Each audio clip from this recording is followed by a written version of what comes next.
नमस्कार।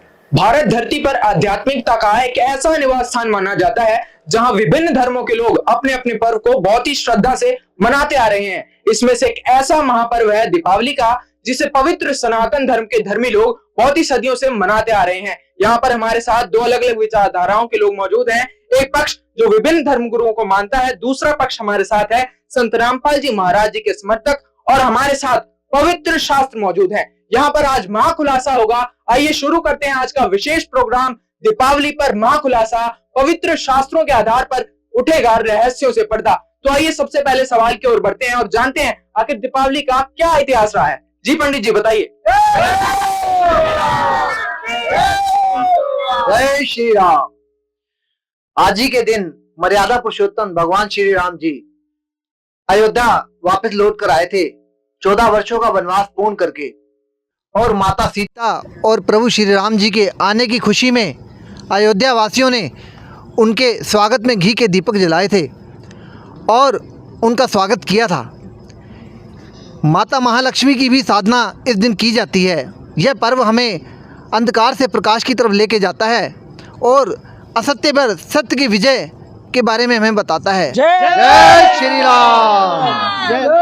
जय श्री। तो यहाँ पर ये बात निकल कर आई है कि दीपावली का महापर्व जो है भगवान श्री राम जब 14 वर्षों के बाद वनवास से लौटे थे, इस खुशी में मनाया जाता है। संत रामपाल जी महाराज जी के समर्थक इस पर क्या बताना चाहेंगे? जी हाँ, बिल्कुल सही बात है। इन्होंने इनको सही कहा है कि श्री रामचंद्र जी, और इस बात को हम भी मानते हैं कि श्री रामचंद्र जी 14 वर्ष का वनवास काट करके सीता माता जी को अयोध्या जी लेकर आए थे, तो उनकी खुशी में दीपक जलाए गए थे और दिवाली मनाई गई थी। लेकिन वो दिवाली सिर्फ 2 साल मनी थी, उसके बाद में दीपावली नहीं मनाई गई, क्योंकि एक धोबी के कहने से सीता माता जी को श्री रामचंद्र जी ने वनवास दे दिया था, निकाल दिया था घर से। उसके बाद में वो दीपावली नहीं मनाई गई। इसलिए हम भी इनसे पूछना चाहेंगे कि जब 2 साल ही दीपावली मनी, वहाँ का राजा दुखी, वहाँ की प्रजा दुखी, तो उस दुख के घड़ी को हम त्योहार में कैसे परिवर्तित कर सकते हैं, कैसे मना सकते हैं? ऐसे दिवाली मनाने का क्या औचित्य रहता है, हम पंडित जी से ही पूछना चाहते हैं। आइए अब जानते हैं इस बारे में संत रामपाल जी महाराज के विचार। श्री विष्णु जी के अवतार श्री कृष्ण जी, श्री रामचंद्र जी, श्री रामचंद्र के रूप में राजा दशरथ के घर जन्म जब श्री विष्णु जी का हुआ, युवा हुए, युवा होते विवाह हुआ, विवाह होते ही वनवास हुआ, वनवास से सीता का हरण हुआ, यानी उसकी पत्नी का रावण उठा ले गया, और फिर रावण के साथ युद्ध हुआ।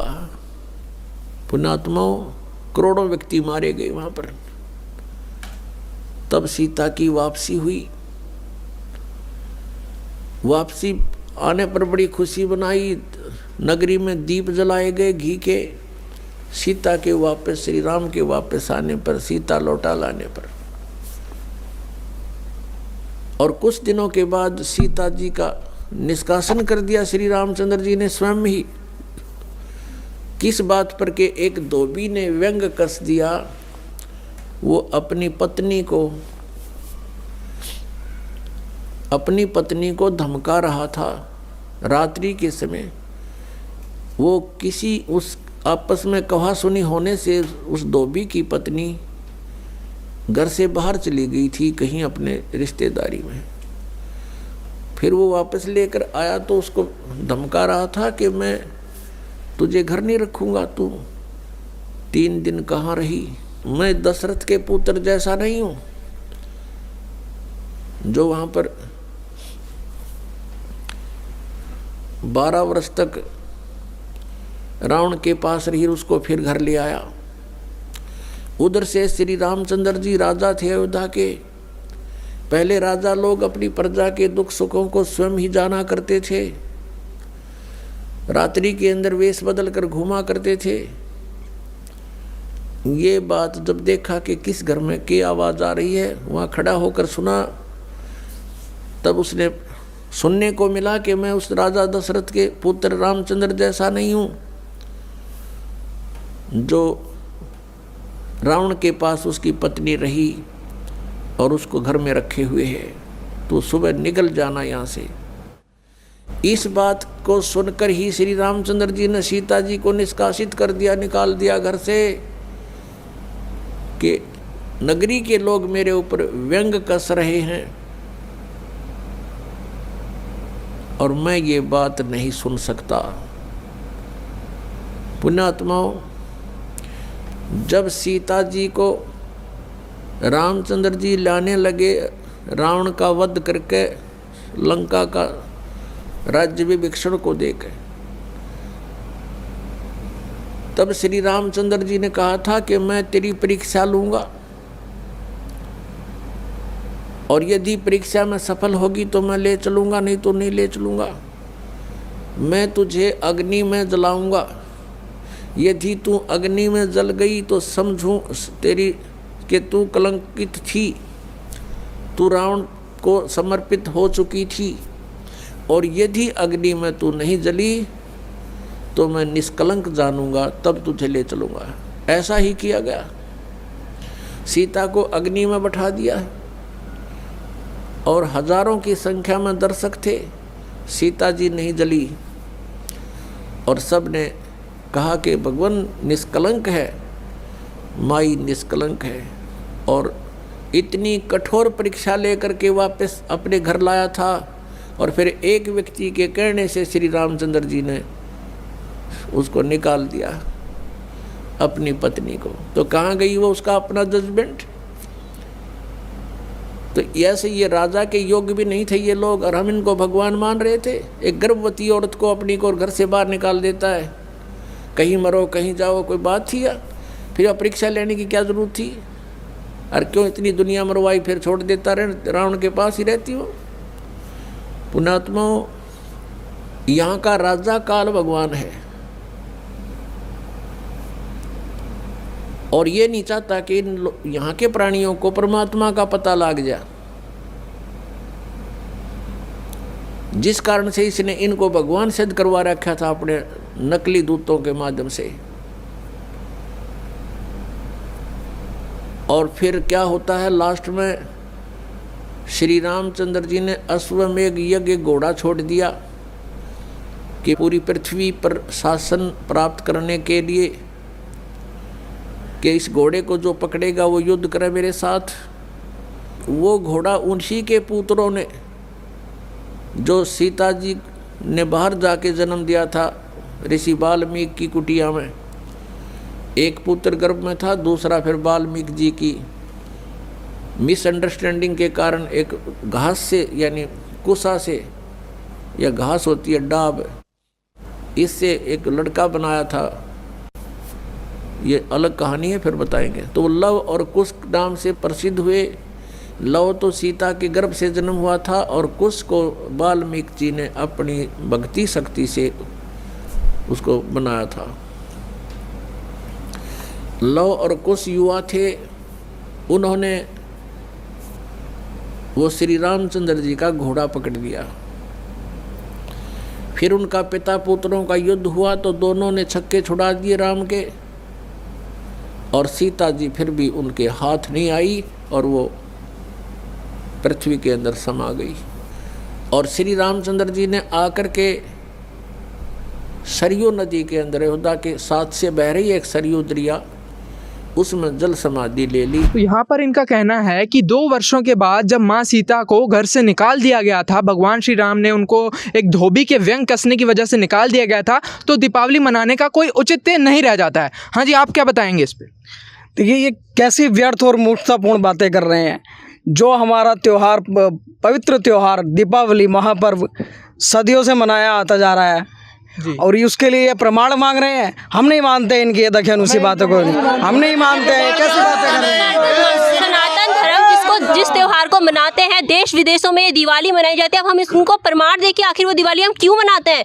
पंडित जी, आप बताएं क्या इस इतने बड़े महापर्व को बताने के लिए हमें प्रमाण देना पड़ेगा? नहीं, ऐसा कोई प्रमाण नहीं है कि 2 वर्ष के बाद दीपावली नहीं मनाई गई थी।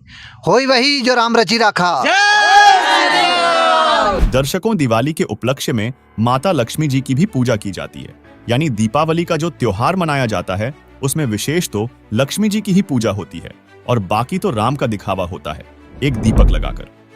दर्शकों, श्री रामचंद्र जी श्री विष्णु जी ही थे और माता सीता जी स्वयं माता लक्ष्मी जी ही थी। जब श्री राम जी व माता सीता जी वनवास से वापस अयोध्या आए थे, तब उनके आने की खुशी में घर घर में घी के दीप जलाकर खुशी मनाई गई थी। दर्शकों, 2 वर्ष बाद किसी कारण से माता सीता जी यानी माता लक्ष्मी जी को घर से बाहर भगवान श्री रामचंद्र जी यानी श्री विष्णु जी ने निकाल दिया। उसने वन में कष्टमय जीवन जिया। माता सीता जी ने आजीवन कष्ट उठाए। उसके बाद अयोध्या नगरी में मातम छा गया था। दीपावली नहीं मनाई गई। विचार करो, दिवाली के दिन लक्ष्मी जी की पूजा की जाती है, क्या उसके वन में जाने की खुशी में मनाई जा रही है? कुछ तो विवेक से काम लो। दूसरी बात, श्री रामचरितमानस यानी रामायण ग्रंथ की रचना श्री तुलसीदास जी ने श्री रामचंद्र जी के जन्म के लाखों वर्ष बाद अब कलयुग में विक्रमी संवत 1631 यानी सन 1574 ईस्वी में लिखा था। इसके बाद श्री राम जी की कथा फिर से प्रकाश में आई है। लगभग 100 वर्ष से यानी सन 1924 ईस्वी के बाद दीपावली का पर्व हिंदुओं के अंदर फिर से प्रचलन में आया। विचार करें, द्वापर युग में श्री कृष्ण जी हुए। कहीं प्रमाण दिखा दो कि श्री कृष्ण जी ने या द्वारिका वासियों ने या वृंदावन वासियों ने या मथुरा वासियों ने कभी दीपावली का त्योहार मनाया हो। दर्शकों, इसका कहीं प्रमाण नहीं है कि उन्होंने ऐसे किया हो। इससे स्पष्ट हो जाता है कि ये अब मनमुखी लोगों द्वारा मनमाना आचरण करके केवल प्रदूषण फैलाया जा रहा है। इसलिए ये दीपावली का त्योहार मनाना व्यर्थ है। इसमें कोरा प्रदूषण फैलाना ही है। श्री विष्णु जी यानी श्री राम जी तथा माता लक्ष्मी यानी माता सीता जी के कष्टमय जीवन को याद करते हुए इस काल के लोक से निकलकर सतलोक यानी गीता अध्याय 18 श्लोक 62 में बताए सनातन परम धाम को प्राप्त करने के लिए साधना करनी चाहिए। इस कथा यानी रामायण का यह निष्कर्ष निकलता है। हम संत रामपाल जी महाराज के शिष्य संत रामपाल जी महाराज द्वारा बताई गई वो सत साधना करते हैं, जिसमें श्री लक्ष्मी जी, श्री विष्णु जी और सभी इन 5 मुख्य देवताओं की साधना करते हैं। इन्हें डेली याद करते हैं। इनके दुख को हम शेयर करते हैं और भगवान से डरकर हम प्रतिदिन सुबह शाम देशी घी के दीप जलाते हैं ताकि प्रदूषण खत्म हो, क्योंकि हवन से प्रदूषण खत्म होता है। हम श्री लक्ष्मी जी, श्री विष्णु जी और सभी मुख्य देवताओं को सदा याद करते हैं। और ये लोग एक दिन ड्रामा करते हैं। इसके करने से न कोई धार्मिक लाभ और न ही कोई वातावरण में शुद्धता। हम जो साधना करते हैं उससे धार्मिक लाभ के साथ साथ भगवान की डेली याद बनी रहती है। ये कष्ट याद रहते हैं जो ऐसा कष्टमय जीवन जिया महापुरुषों ने, देवियों ने, देवताओं ने। उस डर से हम भक्ति करते हैं। हमें कभी भूल नहीं पड़ती तो हम निवेदन करते हैं कि पूरा हिंदू समाज ये नाटकबाजी छोड़कर संत रामपाल जी महाराज द्वारा बताई साधना करो और अपना जीवन सफल करो। तो चलिए दर्शकों, अब डिबेट में आगे बढ़ते हैं। तो यहाँ पर इस पक्ष का ये कहना है कि प्रमाण की कोई आवश्यकता नहीं है। यहाँ पर बहुत बड़ी बात है कि इतने वर्षों से दीपावली का त्योहार चलता आ रहा है, सभी लोग मनाते आ रहे हैं। भगवान श्री राम जब 14 वर्षों बाद वनवास से लौटे थे, इस खुशी में मनाया जाता है और उसका हमें किस प्रमाण की आवश्यकता है? अब आप लोग बताइए। जैसे कि इन लोगों ने कहा कि दीपावली मनाने का कहीं भी हमारे पास तो प्रमाण नहीं है, मतलब दीपावली मनाने का इनके पास कोई प्रमाण नहीं है। पर हमारे पूज्य गुरु संत रामपाल जी महाराज जी ने बताया है कि दीपावली मनाने का कहीं उल्लेख ही नहीं है, तो आपके पास प्रमाण कहाँ से होगा? क्योंकि हमारे गुरुजी ने बताया है कि हर एक कर्तव्य को करने के लिए शास्त्रीय प्रमाण होते हैं, जिसमें कि क्योंकि दीपावली का कहीं उल्लेख नहीं है। और श्रीमद् भगवद गीता के अध्याय नंबर 16 के श्लोक नंबर 23 में बताया गया कि हे अर्जुन, जो शास्त्र विधि को त्याग कर मन अपनी इच्छा से मनमाना आचरण करते हैं, उसको ना तो सुख प्राप्त होता है, ना परम गति प्राप्त होती है, ना ही वो सुख की गति प्राप्त कर पाता। उसी के साथ साथ श्रीमद् भगवद गीता के अध्याय नंबर 16 के श्लोक नंबर 24 में बताया गया है कि हे अर्जुन, तेरी कर्तव्य और अकर्तव्य की व्यवस्था के लिए शास्त्रीय प्रमाण है। अब आप खुद बताइए, जब दीपावली एक शास्त्रविरुद्ध पूजा मानी जाएगी क्योंकि दीपावली मनाने का कहीं पर मतलब उल्लेख नहीं है, तो इस प्रकार से दीपावली एक मनमाना आचरण है। देखिए, आप लोग राम जी को मानते हैं लेकिन प्रभु श्री राम की नहीं मानते। आप लोग शास्त्रों को तो मानते हैं ना, जैसे कि हमारे रामचरितमानस बालकांड पृष्ठ 17 में लिखा है कि जो मनुष्य वेदों को छोड़ करके कुमार्ग पर जाता है वह कलयुग की पापी आत्मा है। आप लोग इतने पढ़े लिखे समाज के हैं, अब आप लोग ये सोचिए कि जब हमारे शास्त्री ये बात कह रहे हैं कि जो इंसान कुमार्ग पे जा रहा है हमारे वेदों को छोड़कर, तो आप लोग क्या कलयुग की पापी आत्मा बनना चाहेंगे? बताइए आप लोग क्या कहते हैं इस बारे में। रामचरितमानस की एक वाणी इन्होंने बताई है। ये हिंदू विरोधी विरोधी बातें हो रही हैं, ये हिंदू विरोधी बातें हो रही राम जी हैं, का समझे? अपमान कर रहे हैं। ये भगवान राम का अपमान हो रहा है, हमारे ये हमारी भावनाओं के साथ में ठेस पहुंचाया जा रहा है। तो यहाँ पर ये मुद्दा निकल कर आया है। इन्होंने कहा है कि रामचरितमानस में ये लिखा हुआ है कि जो वेदों की बातों को छोड़कर अपनी इच्छा से मनमाना आचरण करते हैं उसको कोई लाभ नहीं है। तो यहाँ पर जो निर्णय होगा वो शास्त्रों के आधार पर होगा। जो भी बातें हमारे शास्त्रों में लिखी गई हैं उसी के आधार पर आज यहाँ निर्णय होगा। हमारे पास वेद शास्त्र पवित्र रामचरितमानस है, इसमें से प्रमाण खोल कर देखेंगे आखिर ये जो बातें बता रहे हैं वो कितनी सच है और जो इनकी बातें हैं वो कितनी सच है। क्योंकि इस महाखुलासे का जो आज हम खुलासा करने जा रहे हैं वो बिल्कुल प्रमाणों के ऊपर ही होगा। सर मैं एक और बार बताना चाहूँगी, जैसे कि दीपावली नाम से ही स्पष्ट होता है कि ये दीपों का त्यौहार है।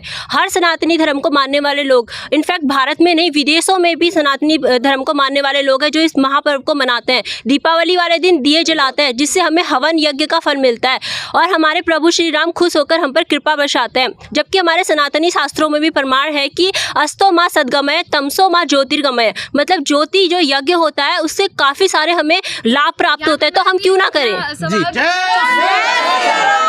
एक बार जैसे कि यज्ञ वाली बात आई है, तो हमारे जो दीपावली पर्व है उसमें हम काफ़ी पूजा करते हैं, हवन भी करते हैं पूरे विधि विधान के साथ, सामग्री के साथ।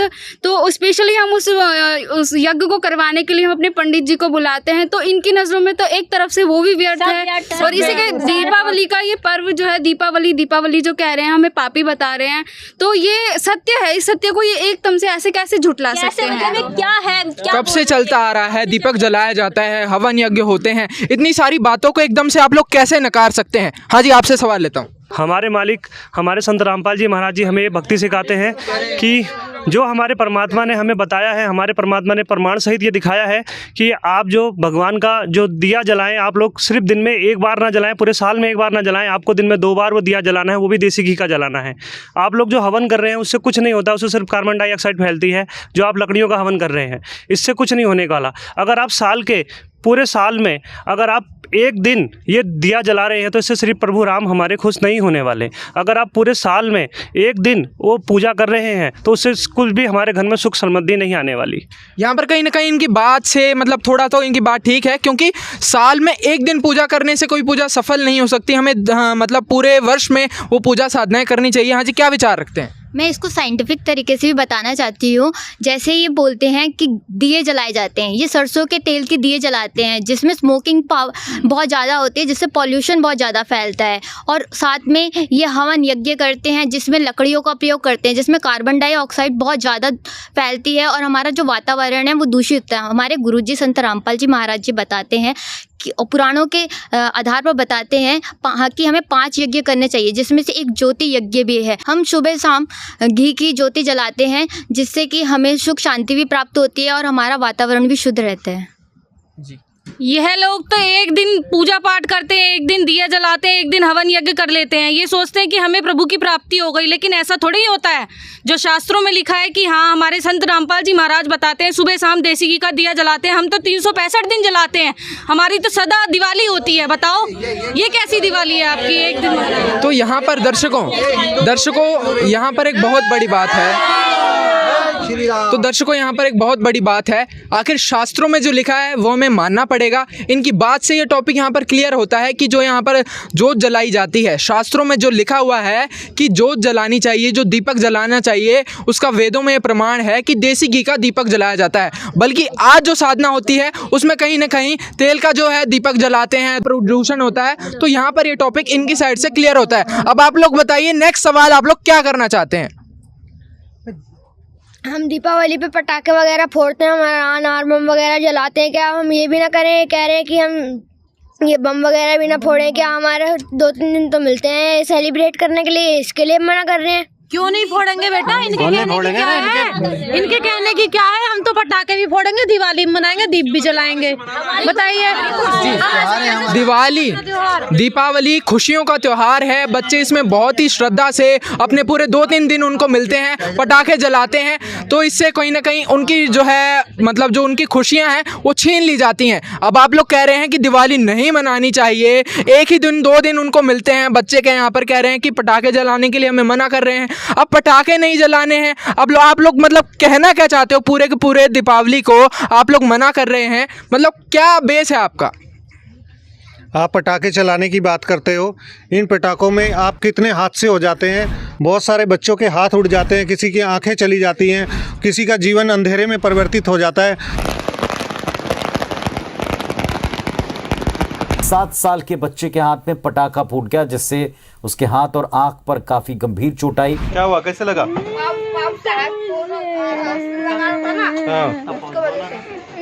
हाथ में पकड़ के लगा रहता, हाथ में पकड़ के लगा रहता वो।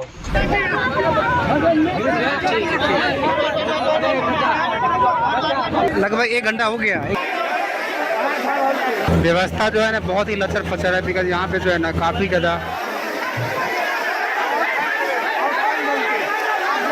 दिल्ली, पुणे, सागर, पटना, जालौन, सुपौल, किशनगंज, ये तमाम वो शहर हैं जहां दिवाली की रात कयामत की रात बनकर आई। बांसवाड़ा के खांडू कॉलोनी क्षेत्र में दिवाली की तैयारियों के बीच एक हादसे में 9 वर्षीय बच्चा फटाका फोड़ते समय झुलस गया। पुडुचेरी में दिवाली के दिन एक दर्दनाक हादसे की तस्वीरें सामने आई हैं। स्कूटर पर पटाखे लेकर जा रहे एक पिता और उनके 7 साल के बेटे की मौत हो गई। स्कूटर पर ले जा रहे पटाखे में जबरदस्त धमाका हो गया, जिससे दोनों की मौके पर ही मौत हो गई। ये हादसा पुडुचेरी विल्लुपुरम सीमा पर कल दोपहर में हुआ और ये पूरी घटना वहां लगे एक सीसीटीवी कैमरे में कैद हो गई। इस घटना का वीडियो सोशल मीडिया पर वायरल हो रहा है। जशपुर से बड़ी खबर, 9 साल के बच्चे की मौत हो गई है। बताया जा रहा है कि पटाखा फोड़ते समय यह हादसा हुआ और 9 साल के बच्चे की दर्दनाक मौत हो गई। कांच के गिलास ढककर फोड़ रहा था पटाखा, कांच के टुकड़े बच्चे के सीने में घुसे और इलाज के दौरान बच्चे ने दम तोड़ दिया। दिल्ली के अलीपुर इलाके में एक पटाखा फटने से 28 अक्टूबर को 9 साल के बच्चे की मौत हो गई। खेल खेल में बच्चे ने पटाखे को जलाकर स्टील के ग्लास में रख दिया। पटाखा फटते ही ग्लास का एक हिस्सा बच्चे के शरीर में घुस गया, जिसकी वजह से उसकी मौत हो गई।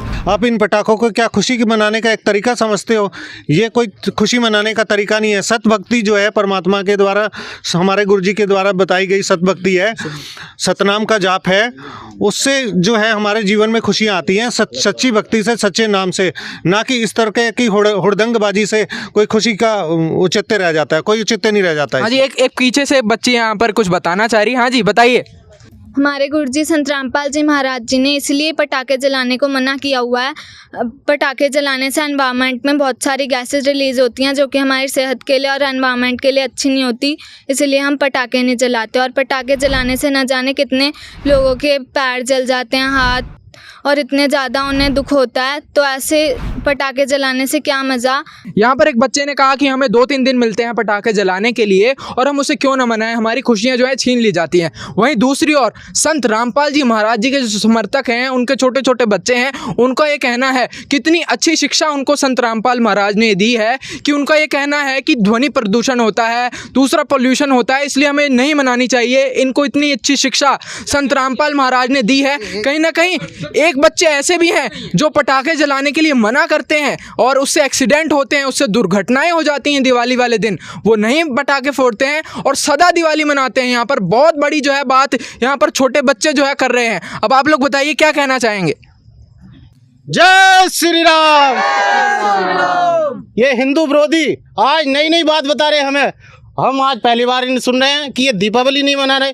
दीपावली के दिन हम माता लक्ष्मी और गणेश जी की पूजा करते हैं, जिससे हमें सुख, धन और धान्य की वृद्धि होती है। और हमारे पंडित जी जो पुरोहित वर्षों से हमारे दादा परदादाओं ने हमारे घर में पूजा करी और हमें सुख शांति की प्राप्ति हुई, और ये आज मना कर रहे हैं। ये हिंदू विरोधी है, ये हमें पूजा करने से मना कर रहे हैं। यहाँ पर बिल्कुल नहीं होने देंगे। बिल्कुल यहाँ पर इनकी बहुत बड़ी बात है कि हिंदू विरोधी हैं। संत रामपाल महाराज के जो समर्थक हैं और संत रामपाल महाराज हैं, उनको ये लोग जो है हिंदू विरोधी बता रहे हैं, क्योंकि माँ लक्ष्मी की, माँ जो गणेश जी की पूजा साधना होती है वो इतने वर्षों से चलती आ रही है। आप लोग उसको क्यों मना कर रहे हो? आप लोग बताइए। जैसा कि इन्होंने बोला कि लक्ष्मी और गणेश की पूजा करने से धन की वृद्धि होती है, तो क्या एक दिन लक्ष्मी और गणेश की पूजा करने से धन आ जाता है? ऐसे तो मैं आपको एक उदाहरण देके बताती हूँ। एक विद्यार्थी है, वो पूरे साल पढ़ाई करता है और वो अपनी परीक्षा में उत्तीर्ण हो जाता है। क्या वो विद्यार्थी एक दिन पढ़ाई करके अपनी परीक्षा में उत्तीर्ण हो सकता है? जैसे कि आप लोग एक दिन पूजा करके धन की वृद्धि कर रहे हैं, ये सब चीजें गलत हैं। हमारे संत रामपाल जी महाराज जी बताते हैं, हमारे संत रामपाल जी महाराज जी बताते हैं, आप सुन तो लीजिए। हमारे संत रामपाल जी महाराज जी ये बताते हैं ना कि हमारे संत रामपाल जी महाराज उनके हमें मूल मंत्र देते हैं, माता के, श्री गणेश जी के, विष्णु जी के मूल मंत्र देते हैं, जिनकी साधना हम हर दिन करते हैं। जितना हम उनका मंत्र जाप करते हैं ना, उतना आप लोग करते भी नहीं होंगे। और हम लोग शास्त्र अनुकूल साधना करते हैं। शास्त्र अनुकूल साधना करके ही हमारे पास धन की वृद्धि होती है और सुख प्राप्ति हो सकती है। हमारे संत रामपाल जी महाराज जी बोलते हैं, सदा दिवाली संत की 12 मास बसंत, प्रेम रंग जिन पे चढ़े उनके रंग अनंत। बताइए। मैं इनसे एक बात पूछना चाहती हूँ, जैसे कि ये कह रहे हैं कि माँ लक्ष्मी और गणेश जी की हम लोग साधना करते हैं, पूजा करते हैं और उनको हम प्रसन्न करते हैं सिर्फ एक दिन, और दूसरी तरफ ये कहते हैं कि हम भगवान जी का अनादर कैसे कर रहे हैं कि शराब पीकर, जुआ खेलकर, पटाखे फोड़ करके इस तरीके से भगवान खुश होते हैं। आप लोग शिक्षित हैं, आप लोगों को इस बात का पता होना चाहिए कि इस तरीके से कभी भगवान खुश हुए शराब पीने से, नशा करने से, जुआ खेलने से? ये तो आप सिर्फ अपने मनोरंजन का साधन आपने भगवान को लिया है। इस तरीके से भगवान कभी भी खुश नहीं होता। पूज्य संत रामपाल जी महाराज इस बात को स्पष्ट कर रहे हैं कि गीता जी के अध्याय नंबर 7 श्लोक नंबर 12 से 15 में स्पष्ट किया गया है कि जो तीनों गुणों की भक्ति करते हैं उनको वो मूर्ख, बुद्धि तथा मनुष्य में नीच और राक्षस स्वभाव से ज्ञात होते हैं। तो आप पढ़े लिखे समाज हैं, आप लोगों को समाज के लिए इशारा ही काफ़ी है। आप ही बताइए, क्या ये सच है? क्या ये आप लोग जो साधना कर रहे हैं कि शास्त्र विरुद्ध साधना है या वे शास्त्र के अनुकूल है? आप बताइए इस बात को। दर्शकों यहाँ पर एक बहुत बड़ी बात है। एक और तो संत रामपाल जी महाराज के जो अनुयायी हैं वो गीता जी के प्रमाण, रामचरितमानस जी के प्रमाण जो है देकर इनसे सवाल पूछ रहे हैं, और दूसरी ओर एक ऐसे जो लोग हैं जो सदा दिवाली मनाते आ रहे हैं, उनके बहुत सारे सवाल हैं। हाँ जी बताइए। जय श्री राम। मैं इनसे ये बोलना चाहूंगी, ये तीन देवता के बारे में ऐसा कैसे बोल सकते हैं? जो भगवान श्री राम है वो स्वयं विष्णु जी के अवतार हैं। वो जब इस धरातल पे आए थे उन्होंने ना जाने ऐसे कितने महान कार्य किए थे जो आज रामचरितमानस में विद्यमान है। क्या ये उस रामचरितमानस को मानते हैं? तो अगर ये मानते होते तो ये इस प्रकार की नीच बात कभी नहीं कहते। जी हाँ, बिल्कुल सही बात है कि भगवान श्री राम को मर्यादा पुरुषोत्तम कहा जाता है और उनकी जो भी बातें हैं वो पवित्र रामचरितमानस जी में वर्णित हैं। अब आप लोग बताइए क्या आप कहना चाहते हैं? देखिए, हम श्री राम जी के जीवन पे या फिर उनके चरित्र पर प्रश्न नहीं खड़ा कर रहे हैं। श्री राम जी का जैसा चरित्र था शायद ही किसी का चरित्र होगा। श्री राम जी 3 लोक के अधिपति थे, वे विष्णु जी के अवतार थे। हम बात कर रहे हैं श्री राम जी के मर्यादा की। कहीं ना कहीं उन्होंने अपनी मर्यादा तोड़ी। खुद उनके पुत्र लव और कुश उनसे प्रश्न करते हैं कि हे राम, आपने अपनी मर्यादा क्यों तोड़ दी? नकली सीता के चक्कर में असली सीता क्यों छोड़ दी? राम जी ने अपनी प्रजा के कहने पे माता सीता को त्याग दिया था। मतलब उन्होंने धोबी के कहने मात्र से कि ये रावण की यहाँ पे रहकर आई है और राम जी ने उन्हें अपने अयोध्या में रख लिया है, तो ऐसा नहीं होगा। तो ये इतना सा मात्र कहने पर राम जी ने सीता जी को छोड़ दिया था। क्या सीता जी के प्रति राम जी की कोई मर्यादा नहीं थी? वो सिर्फ अपनी प्रजा के प्रति मर्यादा दिखा रहे थे। तो यहाँ पे ये राम जी ने कहीं ना कहीं अपनी मर्यादा तोड़ी है। और आप राम जी को ये बताते हैं कि वो हमें कर्म बंधन से मुक्त करते हैं। राम जी तो खुद अपने कर्म बंधन से मुक्त नहीं हुए थे। नारद जी द्वारा दिए गए श्राप से वो राम जी ने क्या कहते हैं इतना जीवन दुख से भोगा है। तो आप कैसे कह सकते हैं कि राम जी आपको कर्म बंधन से मुक्त कर देंगे? और यहाँ पर संत रामपाल महाराज के समर्थकों का कहना है कि कहीं ना कहीं भगवान राम, मर्यादा पुरुषोत्तम श्री राम ने कहीं ना कहीं अपनी मर्यादा तोड़ी थी और वो कर्म बंधनों में फंसे हुए थे। वो भी अपने कर्म जो है कहीं ना कहीं भोग रहे थे। अब आप लोग क्या बताएंगे? ये क्या बात कर रहे हैं? इनकी बात ही सब गलत है। इनको तो राम का मतलब ही नहीं पता है। राम का मतलब वो मर्यादा पुरुषोत्तम राम है। राम के नाम से ही जीव सारे कर्मों के बंधन से मुक्त हो जाते हैं। ये कैसी बातें कर रहे हैं? इनकी बात ही गलत है पूरी। इनकी बात का कोई कोई सर पैर नहीं है। रामचंद्र जी खुद मर्यादा पुरुषोत्तम थे। उनके तो नाम से ही कितने लोग भवसागर के पार हो गए। आप क्या? तो यहाँ पर एक प्रश्न निकल कर आया है कि भगवान जो राम थे वो कर्म बंधनों में फंसे हुए थे या नहीं फंसे हुए थे? अब आप लोग बताइए क्या आंसर है आपका। जैसे कि ये बात कर रहे हैं कि श्री राम जी की लीला थी, ये तो सब उनकी प्रकार की लीला है। श्री राम जी खुद कर्म बंधनों से बंधे हुए थे। जब आप सब जानते कि श्री राम जी त्रेता युग में आए थे और वो त्रेता युग में उन्होंने जो बाली थे उनको छल करके मारा था, मतलब उनको छिपकर मारा था। वही श्री राम जी द्वापर युग में श्री कृष्ण वाली आत्मा बनी और वही बाली द्वापर युग में बलिया नामक शिकारी बने, क्योंकि वहाँ भगवान श्री राम जी ने बाली को छिपकर मारा था, मतलब छल से मारा था। और उसी बलिया वाली आत्मा जो बाली की थी उसने श्री कृष्ण को उन शिकारी के रूप में तीर मारकर उनको मारा। जब श्री राम जी कर्म बंधन से मुक्त नहीं हो पाए तो वो हमको क्या कर्म बंधन से मुक्त करेंगे? और आप कह रहे हो ये एक लीला है, ये एक लीला नहीं है, क्योंकि भगवान भी कर्म बंधनों में बंधे हुए हैं और भगवान भी कर्म बंधनों में बंधे हुए हैं और वो हमें क्या मुक्त कर पाएंगे? वो हमारे पाप कर्म नहीं काट सकते हैं। अब आप लोग बताइए कौन? हाँ जी आप बताइए, यहाँ पर पीछे से एक सवाल आया है, ये लेते हैं जी। भगवान श्री राम ही सर्व सृष्टि के रचनहार हैं, उनसे बड़ा कोई नहीं है, वही सर्वोपरि भगवान है। भगवान श्री राम से बढ़कर मैं किसी भगवान को नहीं मानती और ना ही मानूंगी, वही मेरे लिए सर्वोपरि भगवान है। इनके कहने से कुछ नहीं होता है। भगवान श्री राम ही संपूर्ण सृष्टि के रचनहार हैं, अजर अमर भगवान अविनाशी वही है सब कुछ।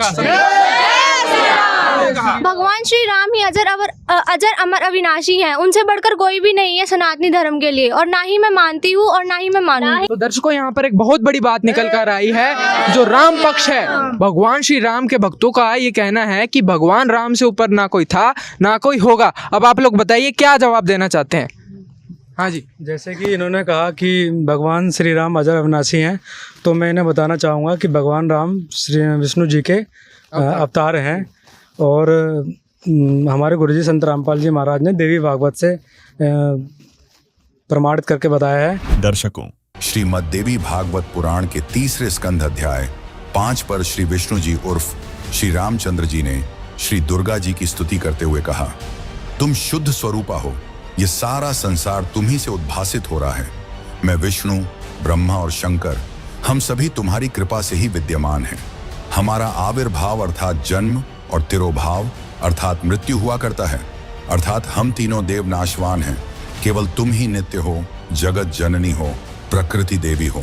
फिर आगे श्रीमद् देवी भागवत इसी प्रकरण में भगवान शंकर बोले, देवी, यदि महाभाग विष्णु तुम ही से प्रकट हुए हैं तो उनके बाद उत्पन्न होने वाले ब्रह्मा भी तुम्हारे ही बालक हुए। फिर मैं तमोगुणी लीला करने वाला शंकर क्या तुम्हारी संतान नहीं हुआ? अर्थात मुझे भी उत्पन्न करने वाली तुम ही हो। शिवे, संपूर्ण संसार की सृष्टि करने में तुम बड़ी चतुर हो। इस संसार की सृष्टि, स्थिति और संहार में तुम्हारे गुण सदा समर्थ हैं। उन्हीं तीनों गुणों से उत्पन्न हम ब्रह्मा, विष्णु एवं शंकर नियमानुसार कार्य में तत्पर रहते हैं। दर्शकों, अब शास्त्रों से देख लेते हैं श्री विष्णु अर्थात श्री रामचंद्र जी की क्या स्थिति है। ये भगवान हैं भी या नहीं? देखिए किस प्रकार ब्रह्मा और विष्णु को भी खुद के ईश होने का भ्रम हो गया था और किस प्रकार काल ब्रह्म ने उनको ये साफ किया कि आप तीनों देवता ईश नहीं हैं। ईश यानी भगवान नहीं है, अर्थात सबके धारण पोषण करने वाले नहीं हैं। ये है शिव महापुराण हिंदी टीका सहित भाग 1 विधा वृद्धि पंडित ज्वाला प्रसाद जी मिश्र कृत हिंदी टीका सहित, जिसके प्रकाशक हैं खेमराज श्री कृष्ण दास, जो कि मुंबई से प्रकाशित है। इसके रुद्र संहिता 1 अध्याय 6 से 10 में लिखा है कि दोनों के युद्ध को देखते हुए काल यानी ब्रह्म, जो तीनों देवताओं के पिता हैं, अपने तीसरे पुत्र शिव का रूप बनाकर युद्ध के मैदान में प्रकट हो जाते हैं। तभी काल ब्रह्म शिव के रूप में उनके सामने आते हैं और कहते हैं कि अज्ञानतावश तुम दोनों ने अपने आप को भगवान मान लिया। तुम ईश नहीं हो, तुम भगवान नहीं हो। यही बताने के लिए मैं रण स्थान पर आया हूँ। दर्शकों, शिव पुराण में यहाँ स्पष्ट लिखा है कि काल ब्रह्म शिव में प्रकट होकर ब्रह्मा और विष्णु को कह रहा है कि तुमने जो अज्ञानता से अपने को ईश माना, ये बड़ा अद्भुत हुआ। अर्थात तुम ईश नहीं हो, तुम भगवान नहीं हो। तुम्हारा ये भ्रम दूर करने के लिए ही मैं यहाँ रण स्थान पर प्रकट हुआ हूँ। दर्शकों, यही भ्रम हिंदू धर्म के बहुत से धर्म गुरुओं को हो रखा है, जबकि हमारे पुराण ये स्पष्ट कर रहे हैं कि ये तीनों देवता पूर्ण परमात्मा नहीं हैं, इनसे ऊपर कोई और भगवान है। दर्शकों, आइए अब आपको एक और प्रमाण दिखाते हैं जिसमें स्पष्ट होता है कि यह तीनों देव नाशवान हैं और देवी दुर्गा इनकी माता है। ये है संक्षिप्त देवी भागवत, जिसके पेज 138 पर विष्णु भगवान देवी दुर्गा से कहते हैं कि तुम शुद्ध स्वरूपा हो। यह सारा संसार तुमसे उद्भासित हो रहा है। मैं यानी विष्णु, ब्रह्मा और शंकर तुम्हारी कृपा से विद्यमान है। हमारा तो आविर्भाव यानी जन्म, तिरोभाव यानी मृत्यु हुआ करता है। केवल तुम ही नित्य हो, जगत जननी हो, प्रकृति और सनातनी देवी हो। दर्शकों, ये प्रकृति शब्द भी आप ध्यान में रखना। प्रकृति इसी दुर्गा को कहते हैं। ये हम आपको आगे चलकर गीता जी से प्रमाणित करेंगे। दर्शकों, इस लेख से ये बात स्पष्ट हुई कि तीनों देवता ब्रह्मा, विष्णु और शिव नाशवान हैं और उनकी माता देवी दुर्गा हैं। आगे भगवान शिव यानी शंकर जी देवी दुर्गा को कहते हैं कि हे देवी, यदि महाभाग विष्णु तुम ही से प्रकट हुए हैं तो उनके बाद उत्पन्न होने वाले ब्रह्मा भी तुम्हारे ही बालक हुए, तो फिर मैं तमोगुणी लीला करने वाला शंकर तुम्हारी संतान नहीं हुआ, यानी मुझे भी उत्पन्न करने वाली तुम ही हो। आगे कहते हैं कि हे देवी, इस संसार की सृष्टि, स्थिति और संहार में तुम्हारे गुण सदा समर्थ हैं। उन्हीं तीनों गुणों से उत्पन्न हम यानी ब्रह्मा, विष्णु और शंकर नियमानुसार कार्य में तत्पर रहते हैं। दर्शकों, यहाँ ये स्पष्ट हुआ कि ब्रह्मा, विष्णु, महेश ही तीनों गुण हैं। दर्शकों, आइए आपको एक और प्रमाण दिखाते हैं कि ब्रह्मा, विष्णु, महेश तीनों गुण हैं और दुर्गा इनकी माता है। देखिए, ये है श्रीमद् देवी भागवत, हिंदी टीका सहित, भाग 1, खेमराज श्री कृष्णदास प्रकाशन, बंबई। इसके तृतीय स्कंद के पेज नंबर 11 पर भगवान शंकर देवी दुर्गा को कहते हैं कि हे माता, यदि आप हमारे ऊपर सदा दया युक्त रहती हैं तो हमको तमोगुण किस प्रकार प्रदान किया, ब्रह्मा को रजोगुण प्रदान किया है और हरि यानी विष्णु जी को सतोगुण क्यों बना दिया। नीचे संस्कृत भी आप देख सकते हैं। यदि दया धर्मना न सदाम्बिके कथम अहम विहित च तमोगुण कमलज रजो गुण संभव सुविहित कीमो सतो गुणो हरि। दर्शकों, यहाँ भगवान शंकर देवी दुर्गा से कह रहे हैं कि हे माता, आप हम पर दया रखती हैं तो आपने मुझे तमोगुण क्यों बना दिया और कमल से उत्पन्न होने वाले ब्रह्मा को रजोगुण क्यों बना दिया तथा हरि यानी विष्णु को सतोगुण क्यों बना दिया। इससे स्पष्ट हुआ कि ये तीनों गुण ब्रह्मा, विष्णु और महेश हैं। दर्शकों, अभी आपको एक और प्रमाण दिखाते हैं जिससे ये बिल्कुल स्पष्ट हो जाएगा कि ये तीनों देवता ही तीन गुण हैं। ये है संक्षिप्त मार्कंडे पुराण, सचित्र मोटा टाइप, गीता प्रेस गोरखपुर से प्रकाशित, जिसके 131 पृष्ठ पर लिखा है कि रजोगुण प्रधान ब्रह्मा, तमोगुण प्रधान रुद्र और सतोगुण प्रधान विश्वपालक विष्णु हैं। ये ही तीन देवता हैं और ये ही तीन गुण हैं। दर्शकों, मार्कंडे पुराण ने यह स्पष्ट कर दिया कि ये तीनों देवता ही तीन गुण हैं। आइए अब देखिए इन तीन गुणों की भक्ति करने वालों के विषय में श्रीमद् देवी भगवत गीता जी में क्या लिखा है। ये है श्रीमद् भगवत गीता, गीता प्रेस गोरखपुर से प्रकाशित, अध्याय 7 के श्लोक 12 में लिखा है कि जो सतोगुण से उत्पन्न होने वाले भाव हैं और जो रजोगुण से तथा तमोगुण से होने वाले भाव हैं, उनको तू मुझसे ही होने वाला ऐसा जान। इस श्लोक में यह स्पष्ट हुआ कि रजोगुण यानी ब्रह्मा से उत्पत्ति, सतोगुण विष्णु से स्थिति और तमोगुण शिव जी से संहार हो रहा है।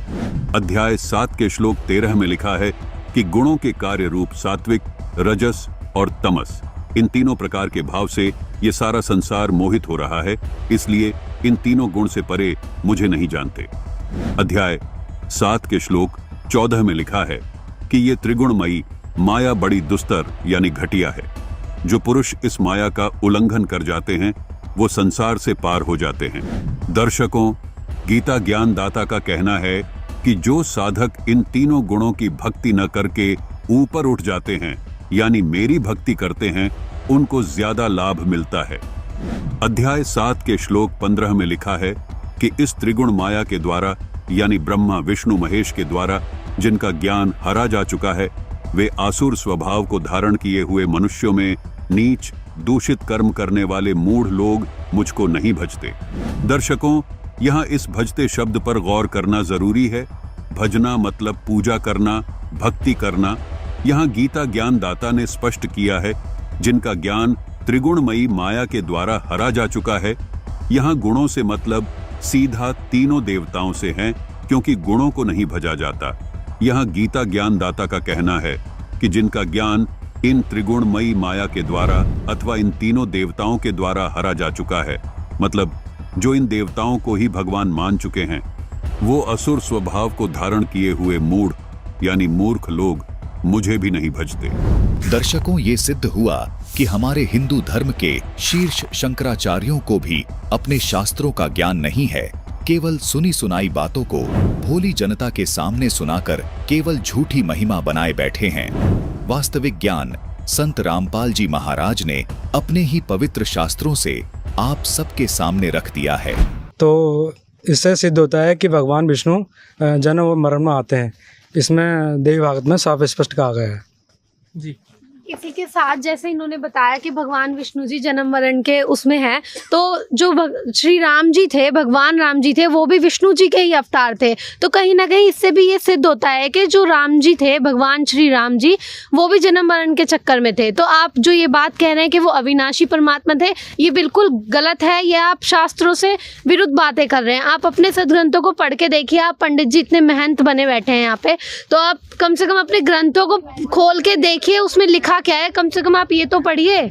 तो दर्शकों, यहाँ पर एक और प्रमाण जो है संत रामपाल महाराज का जो पक्ष है उसने दिया है। इन्होंने कहा है कि श्रीमद् देवी भागवत महापुराण के अंदर लिखा हुआ है कि ब्रह्मा, विष्णु और महेश जी स्वयं कह रहे हैं कि हम अविनाशी नहीं हैं। बताइए क्या कहना चाहते हैं इसके बारे में। जैसे कि इन्हें अभी बताया गया, जो ब्रह्मा विष्णु महेश है वो नाशवान भगवान है और इनकी उत्पत्ति माता दुर्गा से हुई है। हमें भी इस चीज का ज्ञान नहीं था कि ब्रह्मा विष्णु महेश नाशवान भगवान है।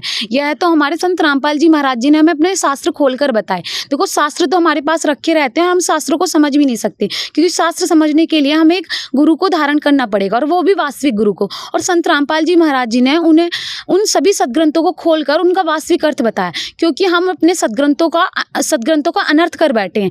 और परंतु वर्तमान में संत रामपाल जी महाराज जी उन सभी सदग्रंथों के अनर्थों का अर्थ वास्तविक रूप में सही कर पा रहे हैं, क्योंकि संत रामपाल जी महाराज जी ने बताया कि जैसे कि ये नाशवान भगवान है, इनकी माता दुर्गा है, तो इनके पिता भी काल ब्रह्म है, जिसको क्षर पुरुष के रूप में बताया गया। सदग्रंथों में उसको क्षर पुरुष के रूप में भी संबोधित किया गया।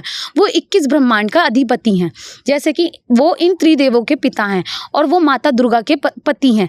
उसी के साथ साथ श्रीमद् देवी भागवत महापुराण तृतीय स्कंद पृष्ठ नंबर 114 से 115 में हमारे गुरुजी ने बताया कि इसमें बताया गया है कि इन त्रिदेवों की जो माता पिता हैं वो काल ब्रह्म माता दुर्गा हैं, जिसमें बताया गया है कि जो माता दुर्गा हैं उनको वहाँ माता दुर्गा को अष्टांगी प्रकृति के रूप में संबोधित किया गया और उस काल ब्रह्म को क्षर पुरुष के रूप में संबोधित किया गया। और उसमें बताया गया है कि वह अविभाज्य रूप में रहते हैं, वह अविभाज्य रूप से अपना संबंध स्थापित करते हैं और उन्हीं से वह सभी जीव उत्पन्न होते हैं, जैसे कि ब्रह्मा विष्णु महेश उन्हीं से उत्पन्न हुए।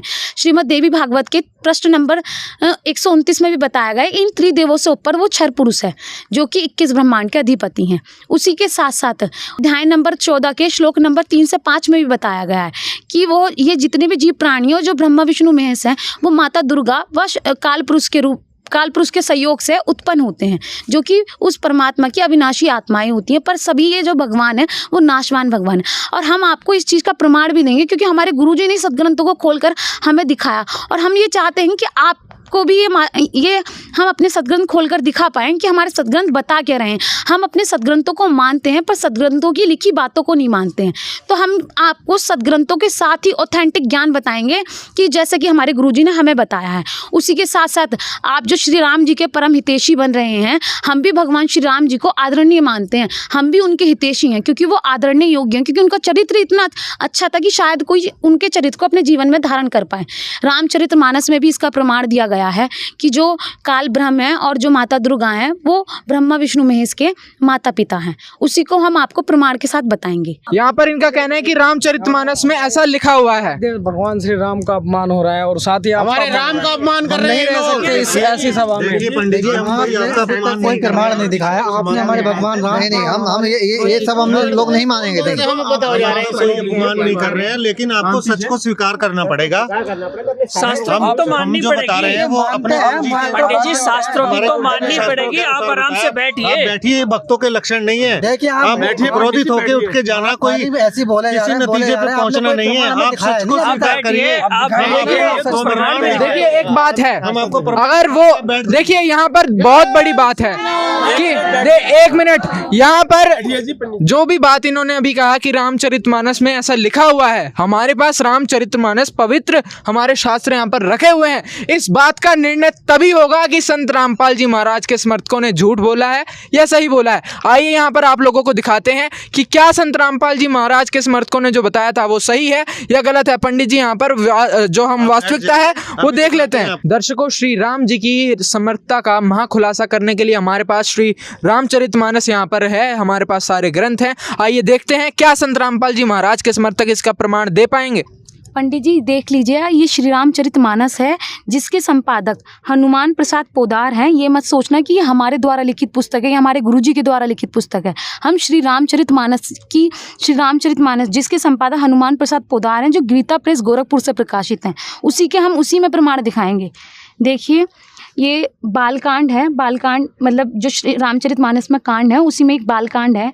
उसका जो दोहा है मतलब 147, उसी की चौपाई नंबर 1 में बताया है, पद राजीव बरानी नाही जाही, मुनि मन मधुप बसही जैनी माही, बाम भाग शोभित अनुकूला, आदि शक्ति छवि निधि जगमूला। इसमें बताया गया है कि जो बाम भाग मतलब जो भगवान के बाम भाग में मतलब जो क्षर पुरुष है उसके बारे में बताया। वो क्षर पुरुष जो राम जी के पिता हैं, मतलब जो कि 21 ब्रह्मांड के अधिपति क्षर पुरुष जो हैं, उनके बाम भाग में मतलब माता दुर्गा सुशोभित होती हैं। इसमें ये चीज़ बताई गई है। उसी के साथ साथ जासु अस उपजही गुणगानी, अगिनत लच्छी उमा ब्रह्मानी, जिसमें बताया गया है कि वो माता दुर्गा से ही लक्ष्मी, उमा और वो त्रिदेव की शक्ति उत्पन्न हुई है। इससे पंडित जी साफ तौर पर पता चला कि रामचरितमानस में भी ये चीज़ बताई गई है कि ब्रह्मा विष्णु महेश के माता पिता जो हैं वो दुर्गा जी वो और काल ब्रह्म है, जिसे कि हमने बताया कि वो 21 ब्रह्मांड के अधिपति हैं, जो कि श्रीमद् भगवद गीता में भी उनके प्रमाण दिए गए हैं। हम आपको श्रीमद् भगवद गीता में भी इसका प्रमाण देंगे,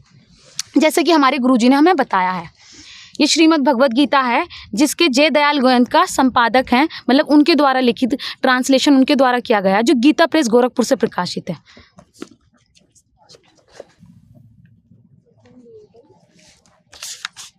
देखिए पंडित जी, ये श्रीमद् भगवद गीता का 14वां अध्याय है, मतलब कि 14 अध्याय में बताया गया है। ये 14 अध्याय का 3रा श्लोक है, जिसमें बताया गया है कि हे अर्जुन, मेरी महत ब्रह्म रूप मूल प्रकृति संपूर्ण भूतों की योनि अर्थात गर्भधान का स्थान है, और मैं उस योनि में चेतन समुदाय रूप गर्भ को स्थापन करता हूँ, और उस जड़ चेतन के सहयोग से सब भूतों की उत्पत्ति होती है। मतलब यहाँ जो श्रीमद् भगवद गीता के गीता ज्ञान दाता हैं, जो कि काल ब्रह्म है, वह बता रहे हैं अर्जुन से हे, और उसी के साथ साथ ये बता रहे हैं कि ये श्रीमद् भगवद गीता का अध्याय नंबर 14 का श्लोक नंबर 4 है कि हे अर्जुन, नाना प्रकार की सब योनियों में जितनी मूर्तियां अर्थात शरीरधारी प्राणी उत्पन्न होते हैं, प्रकृति तो उन सब की गर्भ धारण करने वाली माता है, और मैं बीज को स्थापन करने वाला पिता हूँ। तो मतलब वो बीज को स्थापन करने वाला कौन है? वो क्षर पुरुष है। उसी के साथ साथ ये 5वां श्लोक है, हे अर्जुन, सतगुण, रजोगुण और तमोगुण ये प्रकृति से उत्पन्न तीनों गुण अविनाशी जीवात्माओं को शरीर में बांधते हैं। मतलब जो हम अविनाशी जीवात्मा हैं, क्योंकि आत्माएं तो कभी मरती नहीं है, शरीर तो इंसान का मर जाता है, तो हम जितनी भी आत्माएं वो ब्रह्मा विष्णु महेश के काल में बंधे हुए हैं, और इस प्रकार ये नाशवान भगवान है। हमने आपको इस चीज का प्रमाण दिया। दर्शकों, चलिए आपको प्रमाण दिखाते हैं कि ब्रह्मा विष्णु महेश तीनों गुण हैं और दुर्गा इनकी माता है। देखिए, ये है श्रीमद् देवी भागवत, हिंदी टीका सहित, भाग 1, खेमराज श्री कृष्णदास प्रकाशन, बंबई। इसके 3य स्कंद के पेज नंबर 11 पर भगवान शंकर देवी दुर्गा को कहते हैं कि हे माता, यदि आप हमारे ऊपर सदा दया युक्त रहती हैं तो हमको तमोगुण किस प्रकार प्रदान किया, ब्रह्मा को रजोगुण प्रदान किया है, और हरि यानी विष्णु जी को सतोगुण क्यों बना दिया। नीचे संस्कृत भी आप देख सकते हैं। यदि दया धर्मना न सदाम्बिके कथम अहम विहित च तमो गुण कमल ज रजो गुण संभव सुविहित कीमो सतो गुणो हरि। दर्शकों, यहाँ भगवान शंकर देवी दुर्गा से कह रहे हैं कि हे माता, आप हम पर दया रखती हैं, तो आपने मुझे तमोगुण क्यों बना दिया, और कमल से उत्पन्न होने वाले ब्रह्मा को रजोगुण क्यों बना दिया, तथा हरि यानी विष्णु को सतोगुण क्यों बना दिया। इससे स्पष्ट हुआ कि ये तीनों गुण ब्रह्मा, विष्णु और महेश हैं। दर्शकों, अभी आपको एक और प्रमाण दिखाते हैं जिससे ये बिल्कुल स्पष्ट हो जाएगा कि ये तीनों देवता ही तीन गुण हैं। ये है संक्षिप्त मार्कंडे पुराण, सचित्र मोटा टाइप, गीता प्रेस गोरखपुर से प्रकाशित, जिसके 131 पृष्ठ पर लिखा है कि रजोगुण प्रधान ब्रह्मा, तमोगुण प्रधान रुद्र और सतोगुण प्रधान विश्वपालक विष्णु हैं। ये ही तीन देवता हैं और ये ही तीन गुण हैं। दर्शकों, मार्कंडे पुराण ने यह स्पष्ट कर दिया कि ये तीनों देवता ही तीन गुण हैं। दर्शकों, चलिए अब डिबेट में आगे बढ़ते हैं। पंडित जी, जैसे कि हमने आपको बताया कि वो जो क्षर पुरुष हैं जो 21 ब्रह्मांड के स्वामी है, श्रीमद् भगवद गीता के अध्याय नंबर 15 के श्लोक नंबर 16 में बताया गया है कि इस संसार में नाशवान और अविनाशी भी ये दो प्रकार के पुरुष हैं। इनमें संपूर्ण भूत प्राणियों के शरीर तो नाशवान है और जीवात्मा अविनाशी कहा जाता है। मतलब जो क्षर पुरुष यहाँ बताया गया है, जो कि वो 21 ब्रह्मांड का स्वामी है, और अक्षर पुरुष जो कि 7 संग ब्रह्मांड के स्वामी है, वे दोनों नाशवान भगवान हैं।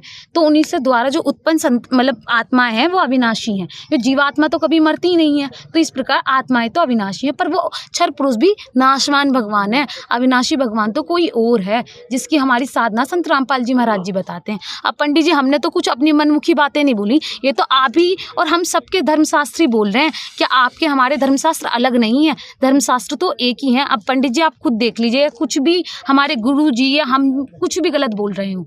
मैंने अभी तक ये ज्ञान ऐसे पढ़ा नहीं है। ठीक है, हम अपने वेदों में अलग से अपने ग्रंथों में देखेंगे। ये ज्ञान अभी तक मेरे समझ से बाहर है।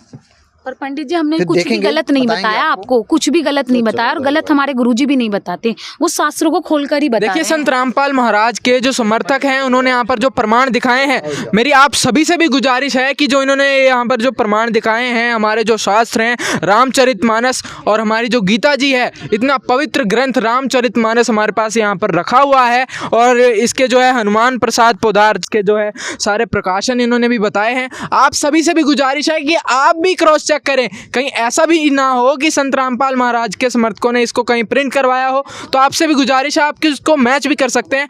तो दर्शकों, यहाँ पर एक और जो है यहाँ पर संत रामपाल महाराज के जो समर्थक थे, उन्होंने बहुत सारे यहाँ पर प्रमाण दिखाए हैं। पंडित जी को बुलाकर यहाँ पर प्रमाण दिखाए गए हैं। यहाँ पर रामचरितमानस को खोलकर दिखाया गया है कि उसमें जो प्रमाण लिखे हुए थे। तो आइए अपना कार्यक्रम आगे बढ़ाते हैं और अगला सवाल लेते हैं। हाँ जी, बताइए कौन पूछना चाहता है? हाँ जी, इधर से लेते हैं। देखिए, प्रमाण तो इन्होंने दिखा दिए, इसका मतलब ये नहीं है कि हाँ हम अपने श्री रामचंद्र जी को, अपने भगवान को अपने दिल से निकाल दें। नहीं, उन्होंने कितने सारे चमत्कार किए थे, क्या उन सब चीज़ों को हम झुटला दें? नहीं, हम नहीं झुटला सकते। श्री रामचंद्र जी के नाम से पानी में पत्थर तैर गए थे, उन्होंने समुद्र में पुल बनवा दिया और पत्थर की नार अहिल्या में जान डाल दी। और भगवान शंकर का धनुष, जिसको तोड़ने के लिए बड़े बड़े ऋषि महर्षियों ने प्रयत्न किया और बड़े बड़े योद्धाओं ने भी कोशिश की, लेकिन प्रभु श्री रामचंद्र जी ने एक पल में उसको तोड़ दिया। क्या हम इन सब चीज़ों को झुटला दें? हम नहीं झुटला सकते। जैसे कि अभी इन बहन ने बताया, राम है, उनके आगे मर्यादा पुरुषोत्तम लगता है। आपने सुना होगा कि राम नाम आधार मिले तो जल में राह बनाते हैं, जिन पर कृपा राम करे वो पत्थर भी तिर जाते हैं। ये क्या बकवास बातें करी है इन्होंने अभी? ये क्या बकवास बातें कर रहे हैं? श्री रामचंद्र जी के नाम मात्र से ही पत्थर तिर गए थे, और ये क्या बोल रहे हैं कि श्री रामचंद्र जी, अभी इन्होंने बोला कि तीन देव की जो कर दे भक्ति, मतलब उनकी कोई मुक्ति नहीं होती है। क्या बकवास कर रहे हैं? इनकी बातें यहाँ पर बहुत बड़ी बात निकल कर आई है कि भगवान राम ने, भगवान श्री पुरुषोत्तम राम ने, उनके राम नाम लिखने से इतना बड़ा पुल बन गया था, उन्होंने पुल बनवा दिया था। हाँ जी, आप लोग बताइए।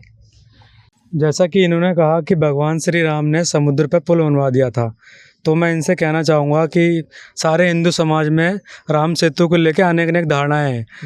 तो कुछ लोगों का मानना है कि नल नील ने समुद्र पर पत्थर तैरा दिए थे, और कुछ लोगों का ये भी मानना है कि हनुमान जी ने पत्थर पर श्री राम लिख दिया तो पत्थर तैर गए थे। जबकि हमारे गुरुजी संत रामपाल जी महाराज ने शास्त्रों से प्रमाणित करके बताया है कि जब श्री राम समुद्र में 3 दिन तक खड़े होकर समुद्र से प्रार्थना की थी, समुद्र पर पुल बनवाने के लिए कि हमें रास्ता दे दो, तो समुद्र ने रास्ता नहीं दिया था और श्री राम ने कई प्रयत्न किए लेकिन वो उसमें सफल नहीं हो पाए। तब कबीर परमात्मा स्वयं मुनिंद्र ऋषि रूप में वहाँ प्रकट हुए थे और अपनी आशीर्वाद से, अपनी शक्ति से पर्वत के चारों ओर रेखा खींचकर उस पर्वत के सारे पत्थर हल्के कर दिए थे, जिससे वो समुद्र पर तैर गए थे और पुल बन गया था। अब कुछ लोगों के मन में ये चीज़ भी आएगी कि मुनिंद्र ऋषि कौन थे, तो मैं आपको गुरुजी के ज्ञान आधार से बताना चाहूँगा। गुरुजी ने सूक्ष्म वेद से प्रमाणित किया है और कबीर परमेश्वर ने अपनी वाणी में भी बताया है कि मैं चारों युगों में आता हूँ। कबीर परमात्मा ने वाणी बोली है कि सतयुग में सत सुकृत कह टेरा, त्रेता नाम मुनिंदर मेरा, द्वापर में करुणा में कहाया, कलयुग नाम कबीर धराया। तो कबीर परमात्मा स्वयं मुनिंदर ऋषि रूप में आए थे और लीला की थी। जी, आप कुछ बताना चाह रहे हैं? अगर आप इन चमत्कारों से भगवान राम को सर्वोपरि भगवान मानते हैं तो ऐसे तो अनेकों ऋषि हुए हैं जिन्होंने बहुत चमत्कार किए हैं। अगस्त ऋषि ने 7 समुद्र को एक घूंट में पी लिया था। तो ऐसे तो अगस्त ऋषि बड़े हुए रामचंद्र जी से।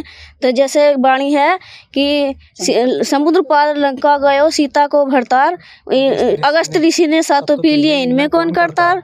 ऐसे तो अगस्त ऋषि बड़े हुए और अनेकों और भी ऋषि हुए हैं जो उन्होंने चमत्कार किए हैं। तो दर्शकों, कहीं ना कहीं इनकी बात ठीक भी है, क्योंकि किसी भी चमत्कार से हम भगवान की समर्थता को चेक नहीं कर सकते हैं। आइए और दूसरे सवाल की ओर बढ़ते हैं। जी, राम जी को कोई साधारण शक्ति ना समझिए। राम जी आदि पुरुष, उत्तम पुरुष और सबसे सर्वश्रेष्ठ हैं। उनके जैसा कोई नहीं हो सकता। तो दर्शकों, यहाँ पर एक और सवाल निकल कर आया है। इनका कहना है कि राम ही आदि पुरुष हैं, वही उत्तम पुरुष हैं, उनसे ऊपर कोई भगवान नहीं है। हाँ जी, बताइए। भगवान राम हमारे लिए आदरणीय है लेकिन पूजनीय नहीं है। पुरुषोत्तम का अर्थ होता है पुरुषों से उत्तम। हमारे गुरुजी हमारे वेदों से बताते हैं, जिसका प्रमाण गीता अध्याय 15 श्लोक नंबर 17 में दिया गया है कि वह पुरुषोत्तम परमात्मा अर्थात अविनाशी परमात्मा कोई और है जो सबका पालन पोषण करता है, अर्थात वह तीनों गुणों से भिन्न है, वह कबीर परमात्मा है। इसके साथ साथ अध्याय 18 श्लोक नंबर 62 और 66 में भी बताया गया है कि वह उस अविनाशी परमात्मा की शरण में जाने से ही पूर्ण मोक्ष प्राप्त होता है। इसके साथ साथ हमारे गुरुजी रामचरितमानस से भी बहुत सारे प्रमाण देते हैं। जैसे बालकांड के दोहा 143 के चौपाई 3 में बताया गया है कि वह सच्चिदानंद घन ब्रह्म पूर्ण परमात्मा कबीर परमेश्वर जी हैं, जिसके अंश से अनेकों ब्रह्मा जी, विष्णु जी तथा महेश जी उत्पन्न होते हैं। इसके साथ साथ बालकांड के दोहा 145 की चौपाई 1 में बताया गया है कि वह सर्व सुख देने वाला परमात्मा कबीर परमेश्वर जी है, जिसकी वंदना श्री ब्रह्मा जी, विष्णु जी तथा महेश जी भी करते हैं। दर्शकों, आज के इस एपिसोड में रामचरितमानस के ऐसे गूढ़ रहस्य बताए जाएंगे जो आज तक हम सभी से छुपाए गए थे। रामचरितमानस के इन गूढ़ रहस्यों को देखकर आपके होश उड़ जाएंगे और आप इन नकली धर्मगुरुओं, कथावाचकों और प्रचारकों को कोसने पर मजबूर हो जाओगे कि इतना अद्भुत ज्ञान हमसे क्यों छुपाया गया। इस एपिसोड को देखने के बाद आप खुद कहोगे कि ये सब तथाकथित धर्मगुरु सनातन धर्म के नाशक हैं। दर्शकों, इस एपिसोड को देखने के बाद आपको सहज ही समझ आ जाएगा कि सनातनी पूजा के पतन के पीछे क्या राज छुपा है। अब आपको दिखाते हैं श्री रामचरितमानस से वह प्रमाण जिससे स्पष्ट होगा कि ब्रह्मा, विष्णु, महेश से ऊपर भी कोई भगवान है। बालकांड में एक प्रकरण आता है जब मनु और सतरूपा परमात्मा को पाने के लिए तपस्या करने लगते हैं। आइए देखते हैं मनु और सतरूपा किस परमात्मा की भक्ति कर रहे थे। ये है श्री रामचरितमानस से बालकांड का दोहा नंबर 143, जिसकी चौपाई नंबर 3 में लिखा है कि नेति नेति जेहि वेद निरूपा, निजानंद निरूपाधि अनुपा, शंभु विरंची विष्णु भगवाना, उपजहीम जासु अंश ते नाना। जिन्हें वेद नेति नेति यानी यह भी नहीं कहकर निरूपण करते हैं, जो आनंद स्वरूप, उपाधि रहित और अनुपम हैं, एवं जिनके अंश से अनेकों शिव, ब्रह्मा और विष्णु भगवान प्रकट होते हैं। वेदों में जिसको पूर्ण परमात्मा बताया गया है, वो पूर्ण परमात्मा इतना समर्थ है कि ब्रह्मा, विष्णु और महेश उनके अंश से आत्म रूप में प्रकट हुए हैं। यहाँ स्पष्ट है कि ब्रह्मा, विष्णु और शिव पूर्ण परमात्मा नहीं है। जिसके अंश से ये तीनों देवता उत्पन्न होते हैं, वो पूर्ण परमात्मा है। रामचरितमानस में कहा है कि ईश्वर अंश जीव अविनाशी, चेतन अमल सहज सुखरासी, यानी ईश्वर से ही उत्पन्न होने के कारण आत्मा अविनाशी है, यानी आत्मा कभी नहीं मरती। जिस परमेश्वर से जीव आत्मा उत्पन्न हुआ है वह परमेश्वर अविनाशी, चेतन, निर्मल और स्वभाव से सुख की राशि है। लेकिन सब जीवों के शरीर नाश हो जाते हैं, जिसका समर्थन गीता अध्याय 15 श्लोक 16 भी करता है। आत्मा को अविनाशी इसीलिए कहा गया है क्योंकि आत्मा रूप में ब्रह्मा, विष्णु, महेश, दुर्गा व क्षर पुरुष यानी गीता ज्ञान दाता तथा सर्व प्राणियों की उत्पत्ति उसी पूर्ण परमात्मा ने की है। इसलिए रामचरितमानस में लिखा है कि अनेकों ब्रह्मा, विष्णु, महेश उस सच्चिदानंद ब्रह्म से आत्मा रूप में उत्पन्न होते हैं। जिस परमात्मा से सभी प्राणी आत्मा रूप में उत्पन्न हुए हैं उस परमात्मा को गीता अध्याय 15 श्लोक 17 में उत्तम पुरुष कहा गया है। उसी परमात्मा को तीनों लोकों में धारण पोषण करने वाला परमात्मा तथा वास्तव में अविनाशी परमेश्वर कहा गया है। गीता अध्याय 4 श्लोक 5 और 9 में तथा गीता जी अध्याय 2 श्लोक 12 में तथा गीता अध्याय 10 श्लोक 2 में गीता ज्ञान दाता यानी क्षर पुरुष ने अपने आप को नाशवान कहा है तथा स्वीकार किया है कि अर्जुन मेरे और तेरे बहुत जन्म हो चुके हैं, उनको तू नहीं जानता, मैं जानता हूँ। इससे सिद्ध हो जाता है कि क्षर पुरुष यानी गीता ज्ञान दाता जो ब्रह्मा, विष्णु, महेश के स्थूल शरीर का पिता है वो भी अविनाशी नहीं है, उसका शरीर भी नष्ट होता है। अब आपको गीता अध्याय 15 श्लोक 16 से भी स्पष्ट करते हैं। इस श्लोक में कहा है कि दो पुरुष हैं, क्षर पुरुष और अक्षर पुरुष तथा इनके अंतर्गत सब प्राणियों के शरीर तो नाशवान है, यानी ये सब नष्ट होते हैं, परंतु आत्मा सबकी अविनाशी है। इसलिए ही रामचरितमानस में कहा है कि ईश्वर अंश जीव अविनाशी, चेतन अमल सहज सुखरासी, यानी परमात्मा का अंश होने के कारण आत्मा का कभी नाश नहीं होता। गीता अध्याय 15 श्लोक 17 में पूर्ण परमात्मा को उत्तम पुरुष और अविनाशी इसलिए कहा गया है क्योंकि उत्तम पुरुष यानी पूर्ण परमात्मा का शरीर भी अविनाशी है। इस उत्तम पुरुष को परमात्मा भी इसलिए कहा गया है क्योंकि ये पूर्ण रूप से अविनाशी है, सब आत्माओं का स्वामी है, जिसका शरीर भी कभी नष्ट नहीं होता। इस उत्तम पुरुष के लोक में किसी प्रकार का कोई दुख नहीं है, ये किसी को दुख नहीं देता, सिर्फ सुख ही सुख देता है। इसलिए इसी परमात्मा को रामचरितमानस में सुख की राशि भी कहा है। जिस गीता ज्ञान दाता काल के लोक में हम रह रहे हैं, इस लोक के मालिक को परमात्मा नहीं कहा जा सकता क्योंकि इस काल लोक में कोई सुखी नहीं है। इसलिए पूरी गीता जी में गीता ज्ञान दाता ने अपने को कहीं भी परमात्मा नहीं कहा, केवल उस उत्तम पुरुष को ही परमात्मा तथा अविनाशी परमेश्वर कहा है। दर्शकों, गीता जी में अन्य स्थानों पर जहां भी परमात्मा शब्द से संबोधन किया गया है वो इसी उत्तम पुरुष अर्थात सच्चिदानंद घन ब्रह्म के विषय में बोला गया है। अर्थात पूर्ण परमात्मा का शरीर कभी नष्ट नहीं होता। इसीलिए इस श्लोक में लिखा है कि वो उत्तम पुरुष तो अन्य ही है जो वास्तव में अविनाशी है, उसी को परमात्मा कहा गया है। संत रामपाल जी महाराज सभी को आदि सनातनी भक्ति पर इसलिए दृढ़ कर रहे हैं ताकि हम सब आदि सनातनी भक्ति करके उस उत्तम पुरुष के अविनाशी लोक में चले जाएं, जहां जाने वाली सभी जीवात्माओं को भी अविनाशी शरीर प्राप्त होता है। अविनाशी शरीर होने के कारण उस शाश्वत लोक में पुनर्जन्म व मृत्यु नहीं होती, जहां जाने के बाद साधक लौटकर इस काल लोक में कभी वापस नहीं आते। इसी को पूर्ण मोक्ष कहा जाता है। गीता अध्याय 18 श्लोक 62 में गीता ज्ञान दाता इसी अविनाशी लोक की बात कर रहा है। यही वो शाश्वत यानी सदा रहने वाला स्थान सतलोक है। इसी के साथ रामचरितमानस में उत्तरकांड दोहा नंबर 116 की चौपाई 1 में बताया गया है, ईश्वर अंश जीव अविनाशी, चेतन अमल सहज सुख राशि। ईश्वर से उत्पन्न होने वाली आत्माओं को अविनाशी बताया गया है और वह अविनाशी परमात्मा कबीर परमेश्वर है जिन्हें रामचरितमानस में सुख की राशि बताया गया है। जी बताइए। इसी के साथ कबीर सागर के ज्ञान बोध सागर में भी बताया गया है, राम राम सब जगत बखाने, आदि राम कोई बिरला जाने। आदि राम तो कोई और ही है जिसे कोई बिरला ही बता सकता है। आज वर्तमान समय में केवल संत रामपाल जी महाराज हैं जो उस आदि राम की पूर्ण जानकारी हमें शास्त्रों से प्रमाणित करके बता रहे हैं। इसी के साथ हमारे संत रामपाल जी महाराज सूक्ष्म वेद की वाणी बताते हैं, एक राम दशरथ का बेटा, एक राम घट घट में बैठा, एक राम का सकल पसारा, एक राम है जग से न्यारा। इन चारों को छोड़ जो पंचम को ध्यावे, कह कबीर सो हमको आवे। इसका मतलब हमारे संत रामपाल जी महाराज ये बताते हैं कि वो पूर्ण परमात्मा, वो राम, वो कबीर परमात्मा है और वो चारों युग में। इसका भी प्रमाण हमारे संत रामपाल जी महाराज एक और वाणी में बताते हैं, सतयुग में सत सुकृत कह तेरा, त्रेता नाम मुनिंदर मेरा, द्वापर में करुणा में कहाया, कलयुग नाम कबीर धराया। हमारे संत रामपाल जी महाराज जी बताते हैं कि वो पूर्ण परमात्मा, वो असली राम जो है वो कबीर परमात्मा ही है, जिसकी साधना से हमें पूर्ण मोक्ष प्राप्त होगा। उस पूर्ण परमात्मा के बारे में हमारे वेदों में भी प्रमाण है, वेदों में भी उस पूर्ण परमात्मा की महिमा गाई गई है। जैसे कि हमारे संत रामपाल जी महाराज जी ने उन सदग्रंथों को खोलकर बताया, परमात्मा ने वो चारों वेदों में बताया कि उस पूर्ण परमात्मा की क्या क्या महिमा बताई गई है।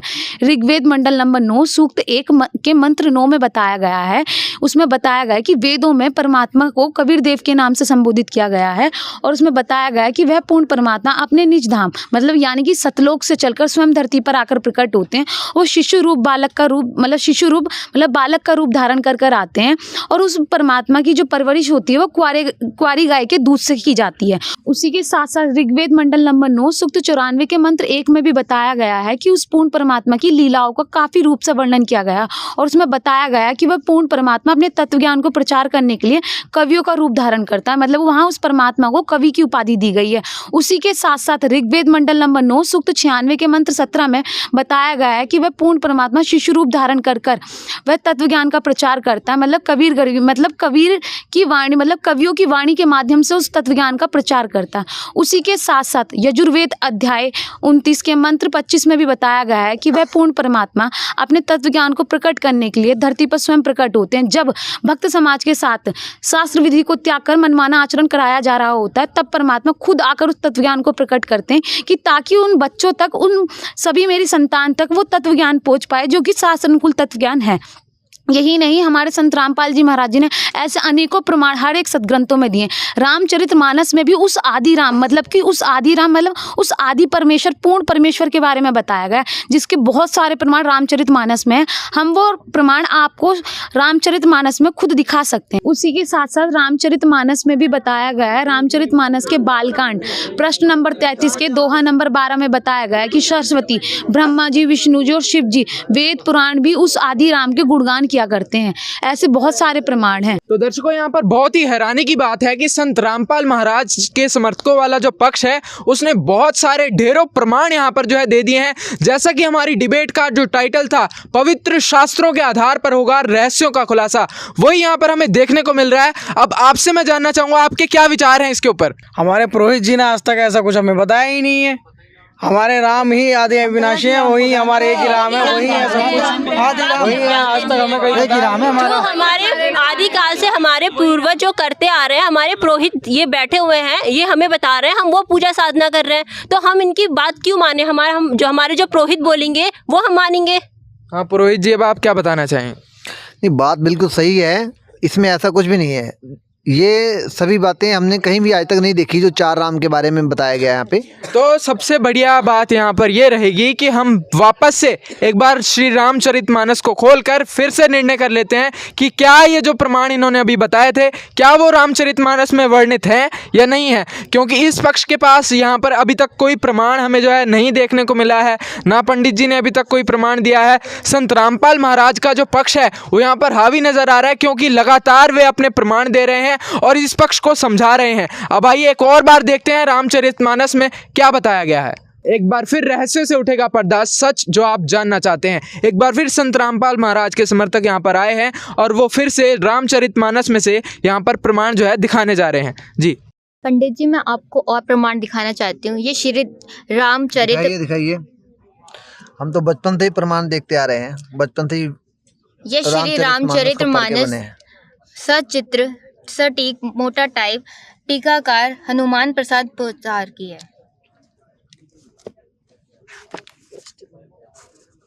इसका प्रश्न नंबर 136 रामचरितमानस बालकांड। नेति नेति जेहि वेद निरूपा निजानंद निरूपाध्य अनूपा शंभु विरंजी विष्णु भगवाना उपजहि जासु अंश ते नाना। अर्थात वेद नेति नेति यह भी नहीं कहकर निरूपण करते हैं जो आनंद स्वरूप उपाधि रहित और अनुपम है और जिसके अंश से अनेकों शिव जी ब्रह्मा जी और भगवान विष्णु जी प्रकट होते हैं, अर्थात वह अविनाशी कभी परमात्मा जी हैं। इसका एक श्लोक और। प्रश्न नंबर 137 सुनु सेवक सुरतरु सुरधेनु विधि हरि हर वंदित पद रेणु सेवत सुलभ सकल सुखदायक प्रणत पाल सच राचर नायक। हे प्रभु सुनिए, आप सब सेवकों के लिए कल्प वृक्ष और कामधेनु हैं। आपकी चरण रज की ब्रह्मा विष्णु और शिवजी भी वंदना करते हैं। आप सेवा में करने में सुलभ हैं और सब सुखों में देने वाले हैं। आप शरणागत के रक्षक हैं और जड़ चेतन के स्वामी, अर्थात वह अविनाशी कभी परमात्मा है जिसकी वंदना भगवान शिव जी, भगवान विष्णु जी और भगवान ब्रह्मा जी करते हैं। पंडित जी, आप इसमें पूर्ण परमेश्वर के बारे में भी बताया गया, जैसे कि अभी हमने आपको वेदों से बताया गया था पूर्ण परमेश्वर के बारे में। ये देखो रामचरितमानस का बालकांड है और प्रश्न नंबर 18 है जिसमें बताया गया है कि जो परमेश्वर एक है जिनकी कोई इच्छा नहीं है और जो अजन्मा सच्चिदानंद और परम धाम है जो सब में व्यापक एवं विश्व रूप है, उन्हीं भगवान ने दिव्य शरीर धारण करके नाना प्रकार की लीला की है। मतलब वही पूर्ण परमात्मा नाना प्रकार की लीलाएं करता है क्योंकि वही अपना तत्व ज्ञान पहुँचाता है, क्योंकि वो शिशु रूप धारण करके ना जाने कितनी लीलाएं करके उस तत्व ज्ञान को अपने बच्चों तक पहुँचाते हैं, जिसमें खुद रामचरितमानस भी बता रही है। उसी के साथ साथ हम आपको एक और प्रमाण देते हैं कि जिसमें श्री राम जी को एक तेज पुंज प्रकाश में मतलब कवि मिले थे जिसका आज तक अनुवाद करता भी मतलब पहचान नहीं कर पाए हैं कि वो तेज पुंज प्रकाश में व्यक्ति कौन थे। तेज पुंज का कोई कवि तो हो नहीं सकता, सोचने वाली बात है पंडित जी। देख लीजिए पंडित जी, प्रश्न नंबर 419 है जिसमें बता रखा है, जिसमें अनुवादकर्ता खुद भ्रमित हैं कि मतलब वो तेज पुंज के व्यक्ति कौन थे। ते ही अवसर एक तापसु आवा तेज पुंज लघु वया सुहाबा कभी अलिखित गति वेश विरागी मन क्रम वचन राम अनुरागी। उसी अवसर पे वहाँ एक तपस्वी आया जो तेज पुंज का मतलब छोटी अवस्था का और सुंदर था, उसकी गति कभी नहीं जानते अथवा वह कभी था जो अपना परिचय नहीं देना चाहते, वह वैरागी वेश में था। इस तेज पुंज ताप के प्रसंग को कुछ टीकाकार छेपक मानते हैं, मतलब वो खुद भी अनुवाद नहीं कर पाए हैं और कुछ लोगों के देखने में यह अप्रासंगिक और ऊपर से जोड़ा हुआ सा जान भी पड़ता है, परंतु यह सभी प्राचीन कृतियों में भी है। गोसाई जी अलौकिक अनुभवी पुरुष थे, पता नहीं यहाँ इस प्रसंग के रखने में क्या रहस्य है। रहस्य बता रहे हैं कि इसको प्रसंग को रखने में क्या रहस्य है, परंतु यह छेपक तो नहीं है।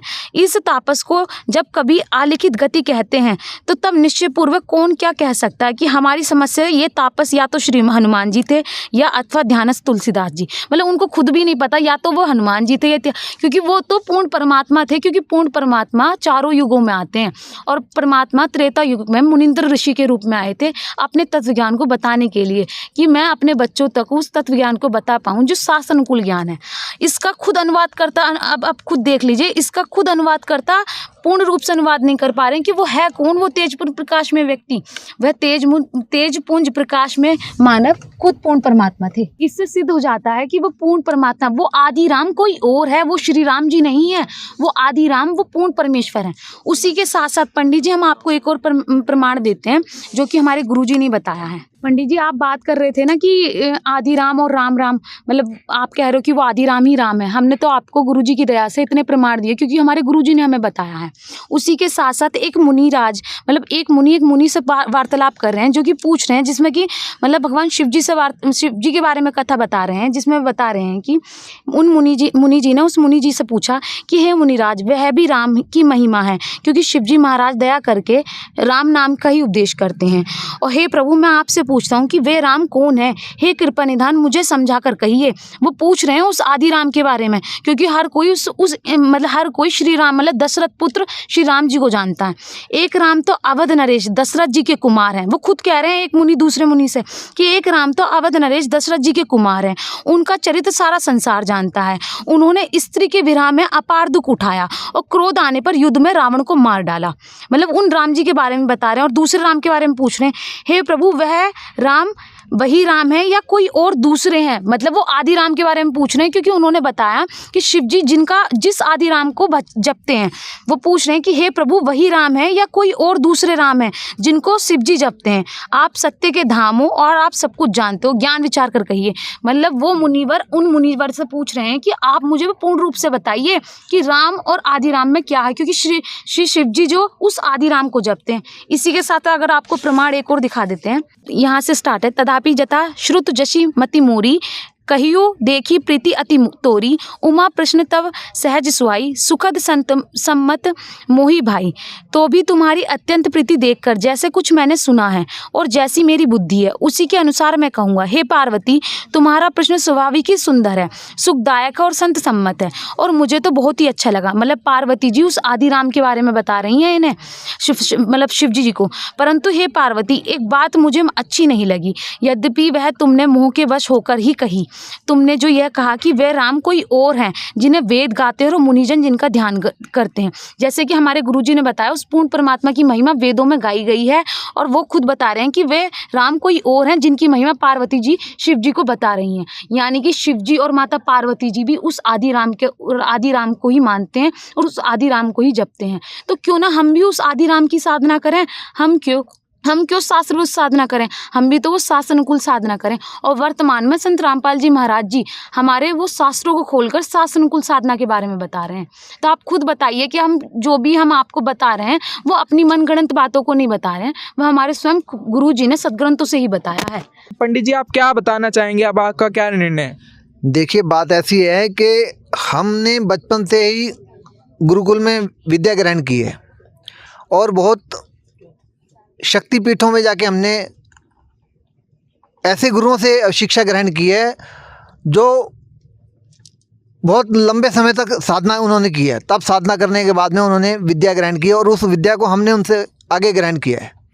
इतने समय से हम भी इन पुस्तकों का अध्ययन करते आ रहे हैं, लेकिन हमें कभी ऐसा कुछ नहीं उसमें महसूस हुआ।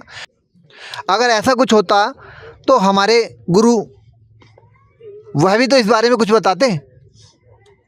हम ऐसा नहीं मान सकते कि भी आपके गुरु हैं वो बताएंगे ऐसा है तो ठीक है। इस बारे में हमें जो है बिल्कुल भी इसमें वो सत्य नज़र नहीं आ रहा। हमारी समझ से बाहर का ज्ञान है ये। आपकी समझ से बाहर का ज्ञान कैसे हो सकता है? यहाँ पर रामचरितमानस जो हमने स्टार्टिंग में ही बात करी है, अब मैं आपको दिखाना चाहता हूँ। ये रामचरितमानस है, ना तो इनकी कोई छपवाई हुई है, ना तो हम खुद यहाँ पर ग्रंथ लेकर आए हैं, क्योंकि ऐसे न्यूज़ ये चाहता है कि सच हम वो आपको बताएं जो आप जानना चाहते हैं। अब यहाँ मैं आपको दिखाना चाहूँगा कि ना तो इनकी कोई खुद की छपवाई हुई है, इसका यहाँ पर आप देख सकते हैं टीकाकार हनुमान प्रसाद पोदार हैं और यहाँ पर आप देखेंगे पूरी की पूरी रामचरितमानस है यहाँ पे। अब यहाँ पर इनकी लिखी हुई भी नहीं है, यहाँ पर कबीर सागर रखा है, यहाँ पर भगवत गीता जी रखी हैं। तो ये ना ग्रंथ संत रामपाल जी महाराज ने छपवाए हैं, इसके पूरे प्रकाशन इन्होंने यहाँ पर दिखाए हैं। तो ये बातें कैसे गलत हो सकती हैं? अब ठीक है, आपकी बात सही है, लेकिन हम ये सब मिलान अपनी पुस्तकों से जाके करेंगे अपने घर पे। जो हमारे पास पुस्तकें घर पे विद्वान हैं, उन पुस्तकों से अपना इनका मिलान करेंगे, उसके बाद में देखेंगे क्या सत्य है। भाई साहब, आप क्या बताएंगे? देखिए, जो जैसा कि अभी यहाँ पे इन्होंने दिखाया है, प्रमाण जो हमें दिखाए गए हैं वो अब यहाँ हम लोग देख रहे हैं, अभी तो लग रहा है कि सही है, बट अभी तक हमारे पुरोहित जी ने कभी हमें ऐसा बताया नहीं है, ना ही हमने किसी से ऐसा सुना है। तो हम और इस विषय को गहनता से अध्ययन करेंगे। हो सकता है इन्होंने पुस्तकें छपवाई हों, हम भी जाएंगे, हमारे पास जो पुस्तकें हैं हम उसमें जाके देखेंगे, प्रमाण यदि सही पाए जाते हैं तो हम निश्चय ही भगवान की साधना के लिए निकले हुए हैं, तो हम भी संत रामपाल जी महाराज की शरण ग्रहण करेंगे। अगर आपको वास्तव में सच्चे ज्ञान, आपका ज्ञान अधूरा है, आपको अगर पूर्ण परमात्मा की जानकारी चाहिए, तो आपको संत रामपाल जी महाराज जी केवल मात्र इस धरती पर पूर्ण संत हैं जो सत्य ज्ञान को शास्त्रों के अनुकूल बता रहे हैं। आपको संत रामपाल जी महाराज जी के सत्संगों का और उनके द्वारा लिखी बुकों का अध्ययन करना चाहिए पंडित जी, तब आपको इस का वास्तविक ज्ञान होगा। देखिए यहाँ पर एक बहुत बड़ा प्रश्न चिन्ह जो बन जाता है, क्योंकि बहुत वर्षों से इतने सारे धर्मगुरु हुए हैं, परंपरा चलती आ रही है। रामचरितमानस आज की तो है नहीं, कितने समय से पुरातन ये लिखे हुए ग्रंथ हैं।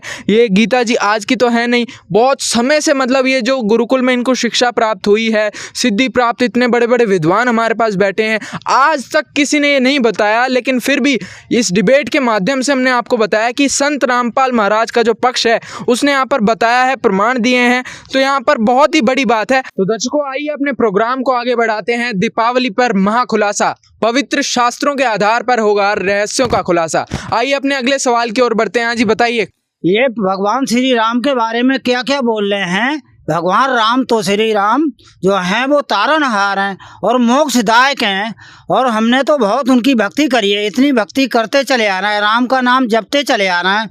हम तो और किसी को भी नहीं जानते, राम को ही बस सर्वोपरि जानते हैं। जय श्री राम। देखिए एक सवाल यहाँ पर निकल कर आया, अंकल जी ने बहुत बढ़िया बात बताई है कि इनका जीवन पूरा राम का नाम जप करते करते ही आ गया है और राम का नाम ही मोक्षदायक है। हाँ जी बताइए। रामचरितमानस में तुलसीदास जी ने बताया है, कलयुग केवल नाम अदारा, सुमर सुमर नर उतरे पारा। तुलसीदास जी ने नाम शब्द बोला है। अगर राम जी के नाम जाप करने से मोक्ष की प्राप्ति होती तो तुलसीदास जी वहाँ ये भी तो लिख सकते थे, कलयुग केवल राम अधारा, लेकिन उन्होंने ये शब्द नहीं लिखा, क्योंकि राम नाम के जाप से मोक्ष की प्राप्ति नहीं हो सकती।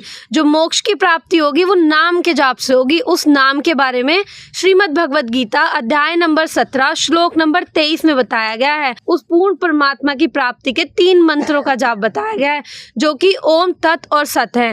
तत् और सत मंत्र जो है वो एक सांकेतिक मंत्र है, जो सिर्फ एक तत्वदर्शी संत ही बता सकता है, और वर्तमान में वो तत्वदर्शी संत केवल संत रामपाल जी महाराज ही हैं जो उन 2 मंत्रों का भेद बता रहे हैं। नंदी छोड़ सद्गुरु रामपाल जी भगवान जी की जय हो। दर्शकों, जो गीता अध्याय 17 श्लोक 23 में ओम तत्सत, यह एक नाम है।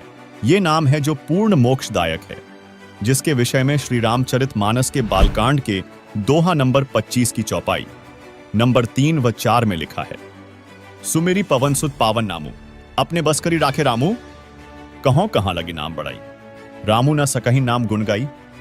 ये वो नाम है जो परमात्मा को अपने बस कर लेता है। कहते हैं ये त्रिलोकी राम भी उस नाम की महिमा से परिचित नहीं है। और इसके साथ साथ इन्होंने जैसे अभी बहन जी ने बताया है कि ओम तत् जो है ये सतनाम का जाप है। श्री गुरु ग्रंथ साहब जी में प्रमाण है कि सोई गुरु पूरा कहावे, जो 2 अक्षर का भेद बतावे, एक लखावे एक छुड़ावे, तो प्राणी निज घर को जावे।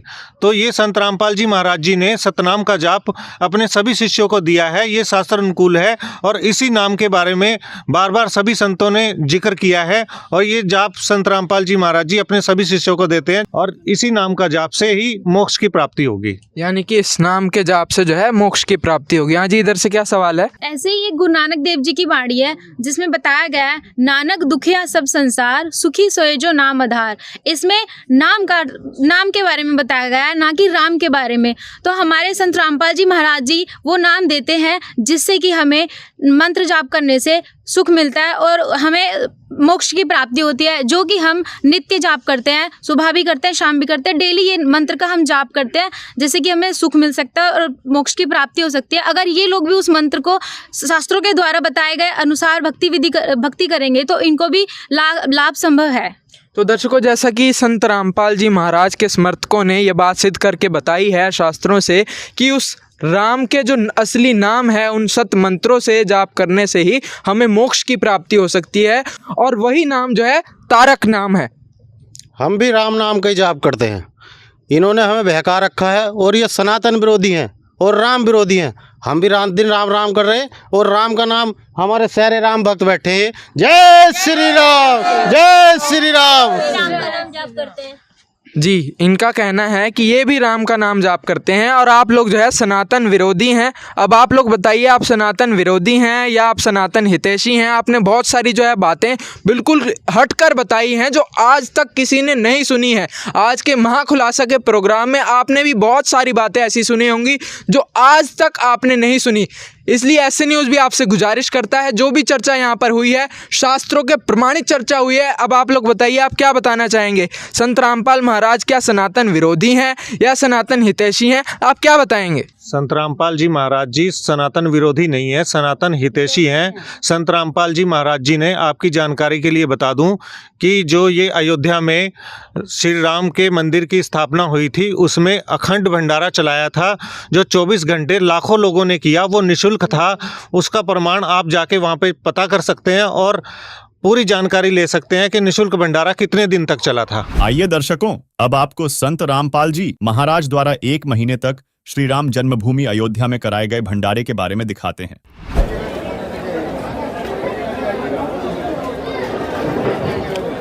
नमस्कार दोस्तों, अभी हम खड़े हैं अयोध्या धाम में और यहाँ पर अन्नपूर्णा रसोई में संत रामपाल जी महाराज जी के पावन सानिध्य में एक विशाल भंडारा आयोजित किया गया है। और दोस्तों, श्री राम जन्मभूमि पर दर्शनार्थ आए श्रद्धालुओं को संत रामपाल जी महाराज जी की तरफ से निःशुल्क भंडारा प्रदान किया जा रहा है।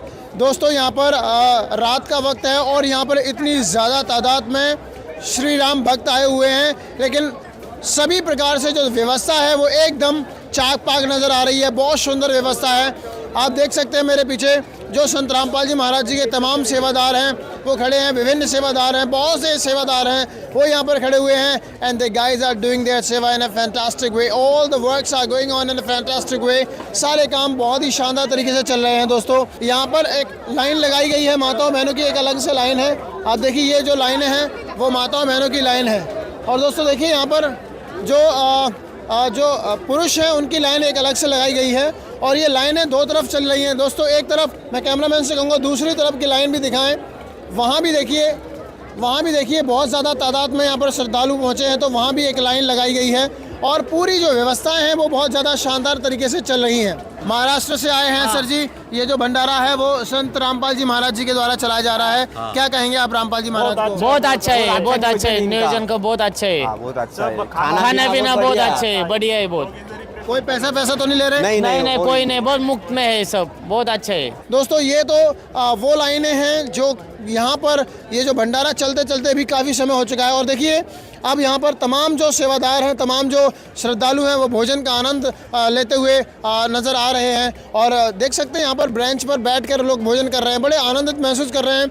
इनके व्यूज़ भी हम आपको बताएंगे और इनसे जानेंगे भी कि क्या इन्होंने कोई पैसा दिया है या ये जो सेवा है, ये जो सुविधा इनको मिल रही है, that is free of cost. We will tell you each and everything. बने रहिए आप ऐसे न्यूज़ के साथ में। नमस्कार मैम, क्या नाम है आपका? स्वागत सरकार। कहाँ से हैं आप? असम। बहन जी, आप हमारे दर्शकों को बताइए, ये जो भंडारा है वो कैसा लग रहा है आपको? अच्छा है, टेस्टी है। भंडारे में आपने क्या क्या खाया? पूरी सब्जी और भात।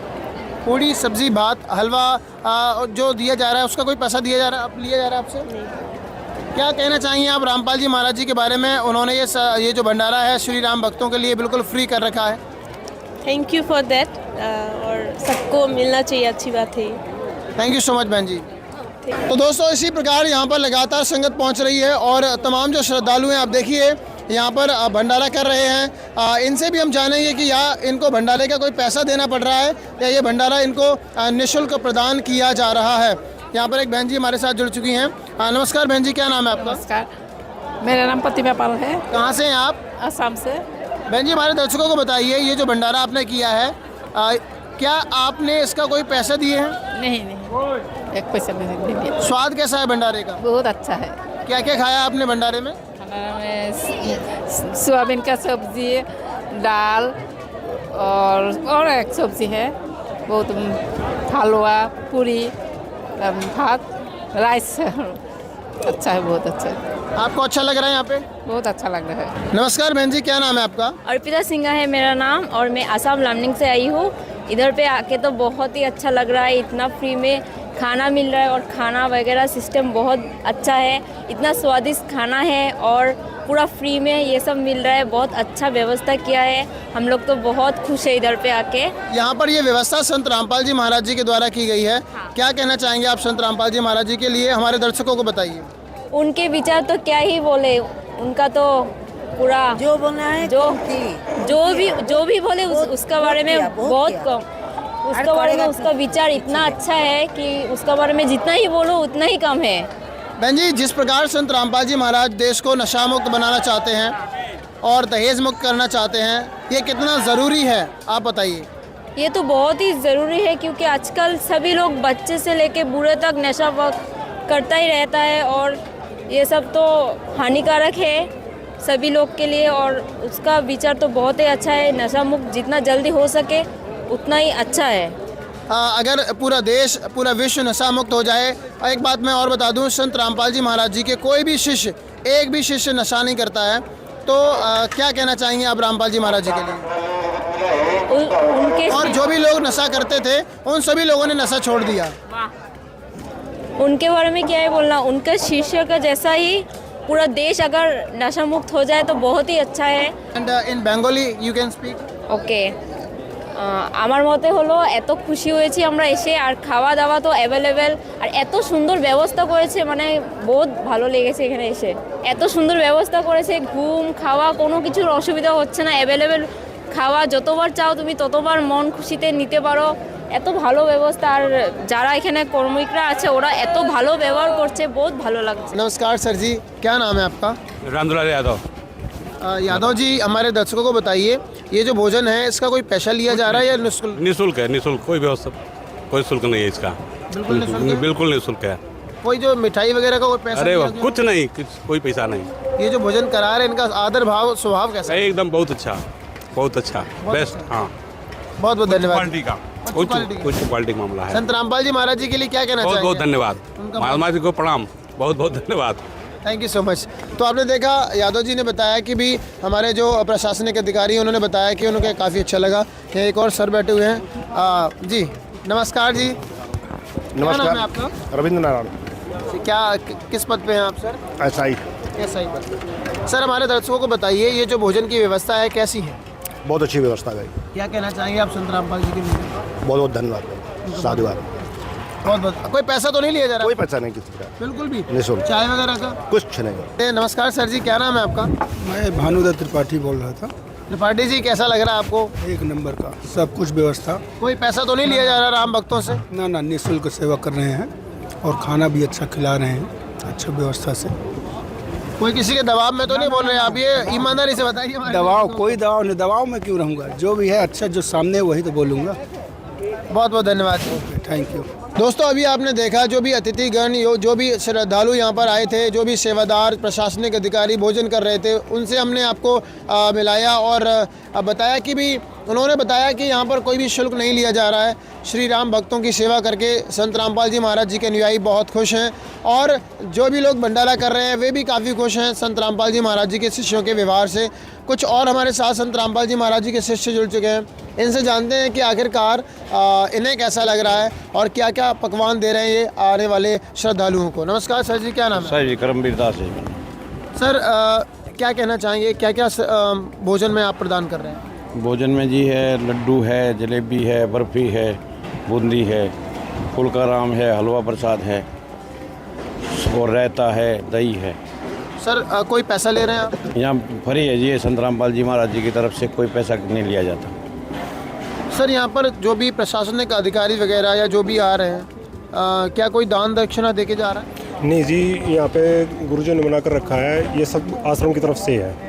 आश्रम की तरफ से निःशुल्क भंडारा चला हुआ है। यहाँ पे किसी भी प्रकार से जो बाहर से अतिथिगण आए हुए हैं, जैसे जो भी RSS के अधिकारी हैं, वो फोर्स तो बहुत ज़्यादा कर रहे हैं कि हमसे कुछ ना कुछ दान लो, आप पैसे लो, पर हमारे गुरुजन ने स्पष्ट मना कर रखा है कि वहाँ से किसी को भी कुछ नहीं लेना है, सब आश्रम की तरफ से व्यवस्था है जी। जो भी अपने RSS के भाई बंधु हैं या प्रशासनिक अधिकारी हैं, आप किसी से कोई पैसा नहीं ले रहे? बिल्कुल नहीं, कुछ भी नहीं ले रहे जी। वो हमें फोर्स भी करे, कई बार कहते हैं हमसे भी कुछ लो, पर हमारे गुरुजन ने बिल्कुल मना कर रखा है कि वहाँ से जो भी व्यवस्था होगी आश्रम की तरफ से होगी, तो उनसे कुछ भी नहीं लिया जा रहा जी। बहुत बहुत धन्यवाद, thank you so much sir. अच्छा, क्या नाम है आपका? मैं अंशुल वाजपेयी।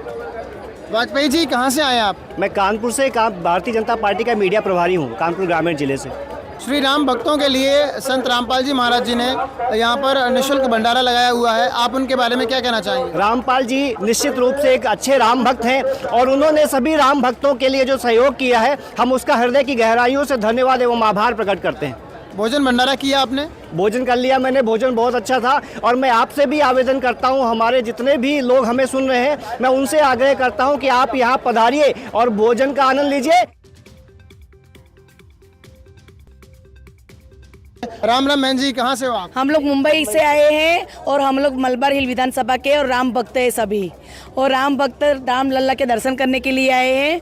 आपको यहाँ पर प्रशासनिक व्यवस्थाएं कैसी लग रही हैं? बहुत अच्छी व्यवस्थाएं है और सब कुछ बहुत अच्छा है, खाने की व्यवस्था भी अच्छी है और ट्रेन की व्यवस्था भी अच्छी है और टैंक भी अच्छे बने हैं। आप देख सकते हो दोस्तों, तमाम जो बहनें हैं वो हमारे साथ मौजूद हैं। ये लोग महाराष्ट्र मुंबई से आए हुए हैं यहाँ पर अयोध्या में। इनको प्रशासनिक व्यवस्थाएं काफ़ी अच्छी लगी। बहन जी, यहाँ पर एक ये जो अन्नपूर्णा रसोई है, यहाँ पर एक संत रामपाल जी करके हैं, उन्होंने श्री राम भक्तों के लिए निःशुल्क 24 घंटे का भंडारा लगाया हुआ है। आप रामपाल जी महाराज जी के बारे में क्या कहना चाहेंगे? उन्होंने जो भी किया है वो बहुत अच्छी सुविधाएं की है, उनका भी धन्यवाद शुक्रगुजार हम लोग मानते हैं। और जो भी वो लोग कर रहे हैं, आज इतने सारे भक्त आ रहे हैं, इधर खाना खा रहे हैं और सब लोग इससे एंजॉय कर रहे हैं और मजे से भी राम भक्त लल्ला के भी दर्शन कर रहे हैं। बहन जी, एक बात और बताइए हमारे दर्शकों को कि ये जो जब भी हम संत रामपाल जी के शिष्यों से पूछते हैं, वो कहते हैं कि यहाँ पर राम भक्त आ रहे हैं, उनको भोजन खिला के हम बड़े खुश हैं, हमें बड़ी खुशी हो रही है। आप कह रहे हो कि भाई वो हमें भोजन खिला रहे हैं इसलिए हमें बड़ी खुशी हो रही है, तो इसका क्या राज है? मतलब दोनों के दोनों कुछ नहीं, अन्नपूर्णा उसके हाथ में है जो हम सबको भोजन खिला रहे हैं। तो कुल मिला के आप सभी लोग खुश हैं? क्या? नमस्कार सर जी, क्या नाम है आपका? मेरा नाम राजेश निवृत्ति डोंगरे। कहाँ से हो सर आप? मैं बॉम्बे से हूँ, वीटी से। क्या काम करते हैं सर आप? सर मैं कपड़ा मार्केट में हूँ। सर हमारे दर्शकों को बताइए, भंडारे का कोई पैसा लिया जा रहा है या फिर नहीं? नहीं, यहाँ पे सब फ्री खाना दिया जा रहा है, मुफ्त खाना सेवा की जा रही है, खाना भी अच्छा है यहाँ का, यहाँ पे कोई पैसा नहीं लिया जा रहा है। क्या क्या खाया आपने? हमने यहाँ पे पूरी खाई है, बटर सब्जी खाई, चौली की कड़ी खाई है, राइस खाया, एक गोड़ शीरा खाया हमने मीठा।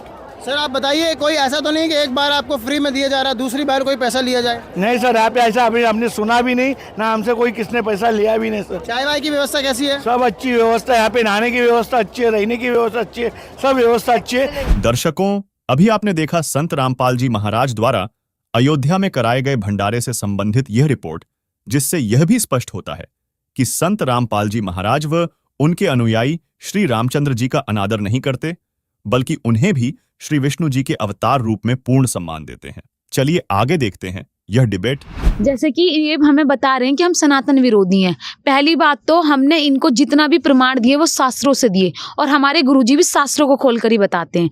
और सनातन हितैषी की बात करें, हम पूर्ण रूप से सनातन हितैषी हैं। अगर हम सनातन विरोधी होते तो हम शास्त्रों को नहीं मानते, क्योंकि सनातन धर्म के जो सनातन धर्म को मानते हैं वो अपने शास्त्रों को भी मानते हैं। और सनातन धर्म के लोग सनातन युग जो कहते हैं कि सतयुग में सनातन धर्म की पूजा होती थी, क्योंकि सनातनी लोग थे और वो एक ईश्वरवाद में आस्था रखते थे, मतलब वो एक पूर्ण परमात्मा की भक्ति करते थे। सतयुग में सिर्फ केवल एक परमात्मा की भक्ति की जाती थी और वर्तमान में संत रामपाल जी महाराज जी उन एक ईश्वरवाद के बारे में बता रहे हैं। और आज का हिंदू धर्म बहु ईश्वरवाद में पड़ गया है, तो आप कैसे अपने आप को सनातन हितैषी बता रहे हो? बल्कि वास्तविक तौर पर तो आप सनातन हितैषी हम हैं, क्योंकि हम उस सनातनी पूजा का शास्त्र अनुकूल मार्ग जान पाए हैं कि उस सनातनी पूजा को करने का शास्त्र अनुकूल मार्ग क्या है। और संत रामपाल जी महाराज जी ने ही हमें सनातन हितैषी बनाया, नहीं तो हम भी बहु ईश्वरवाद में पड़े रहते। पर आज हम संत रामपाल जी महाराज जी के द्वारा ही उन शास्त्रों के ज्ञान को जान पाए जो कि सनातनी पूजा का पूर्ण रूप से शास्त्र अनुकूल साधना बता रहे हैं। तो आप खुद सोचिए कि सनातन हितैषी कौन हुआ और सनातन विरोधी कौन हुआ। हम तो गुरुजी के अनुसार सनातन हितैषी ही हैं और हमारे संत रामपाल जी महाराज जी भी यही बताते हैं कि सनातन हितैषी वही होता है जो एक पूर्ण परमात्मा की भक्ति करता है और वो ना ही किसी बहुईश्वरवाद में पड़ता है। तो आप खुद सोचिए, आप बहुईश्वरवाद को मानते हैं या एक ईश्वरवाद को मानते हैं? हम तो एक ईश्वरवाद को मानते हैं और बहुईश्वरवाद की आप बात कर रहे हो, हम उनको आदरणीय मानते हैं पर पूजने योग्य नहीं मानते। पूजने योग्य कहीं ना कहीं संत रामपाल महाराज सनातन हितैषी ही हैं, क्योंकि उन्होंने इतने सारे जो हमारे धर्म ग्रंथ हैं, आज तक रामचरितमानस और ये गीता जी, इतने जितने जो हमारे वेद शास्त्र हैं सारे बंद करके रखे हुए थे, या जो धर्म गुरु हैं उन्होंने इसके रहस्य नहीं बताए हैं, या संत रामपाल जी महाराज ने उनका ऐसा अध्ययन किया है जो अपने शिष्यों को बताया है कि इतने सारे रहस्य जो संत रामपाल जी ने खोले हैं। अब आप लोग क्या बताएंगे? हमारे प्रभु श्री राम की कृपा से अयोध्या में राम मंदिर की स्थापना हुई है। सत्य सनातन धर्म प्रतिष्ठा पर है, घर घर भगवा लहरा रहा है और राम राज्य आ गया है। हमारे भगवान की कृपा से, हमारे प्रभु श्री राम की कृपा से राम राज्य आ चुका है, आ गया है राम राज्य। जी हाँ, बिल्कुल, घर घर भगवा लहरा रहा है और राम राज्य आ चुका है। क्या बताना चाहेंगे? देखिए, राम राज्य तो सिर्फ संत रामपाल जी महाराज ही ला सकते हैं। इस दुनिया की जितनी भी कुरीतियाँ हैं, समाज की जितनी भी कुरीतियाँ हैं, सिर्फ संत रामपाल जी महाराज ही ख़त्म कर सकते हैं और कर रहे हैं। आज देखिए जितने भी संत रामपाल जी महाराज के शिष्य हैं कितने ज़्यादा सुखी हैं, कितनी ज़्यादा उनको आज सुख मिल रहे हैं कि वो अपना बखान कर करके इतना बता रहे हैं आप लोगों को कि आप भी समझिए, आप भी संत रामपाल जी महाराज जी की शरण में आइए। किस तरीके से उनकी बेटियों को अब वो उनकी बेटियाँ खुद को बोझ नहीं समझती हैं, अपने आप को बोझ नहीं समझती हैं। पेरेंट्स अब बेटियों को बोझ नहीं समझते हैं, उनकी दहेज मुक्त शादियां करा रहे हैं संत रामपाल जी महाराज। नशा मुक्ति इस तरीके से नशा मुक्त कर दिया है समाज को कि जितने भी संत रामपाल जी महाराज के शिष्य हैं, आप ये देखिए कि आप उन्हें लाखों रुपए दे दीजिए लेकिन वो एक बीड़ी लेके नहीं दे सकते आपको, एक सिगरेट वाले के पास तक नहीं बैठ सकते। किस संत ने आज तक ऐसा करके दिखाया है? क्या कोई और धर्म गुरु आज तक इस संसार में ऐसा समाज, ऐसा राम राज्य लेकर आ पाए हैं? आप ही सोचिए, थोड़ा सा दिमाग लगाइए। आप लोग पढ़ा लिखा समाज है, आप सोच के देखिए इस चीज को कि संत रामपाल जी महाराज कितना अच्छा समाज एक बना रहे हैं जहां पर उनके छोटे से छोटे शिष्य शास्त्र खोल खोल कर आपको बता रहे हैं। आज उन्होंने कितना समझाया है, आपको शास्त्रों से प्रमाणित किया है।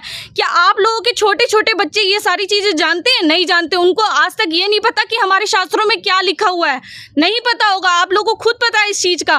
कहीं ना कहीं बहुत बड़ी बात है कि संत रामपाल महाराज के जो समर्थक हैं उनको इतना ज्ञान है या फिर क्या चीज़ है, संत रामपाल महाराज ने ऐसी क्या शिक्षा दी है, सच्चे सनातन हितैषी होने का ये लोग जो दावा करते हैं, कहीं ना कहीं इसमें बहुत बड़ा दम है जी।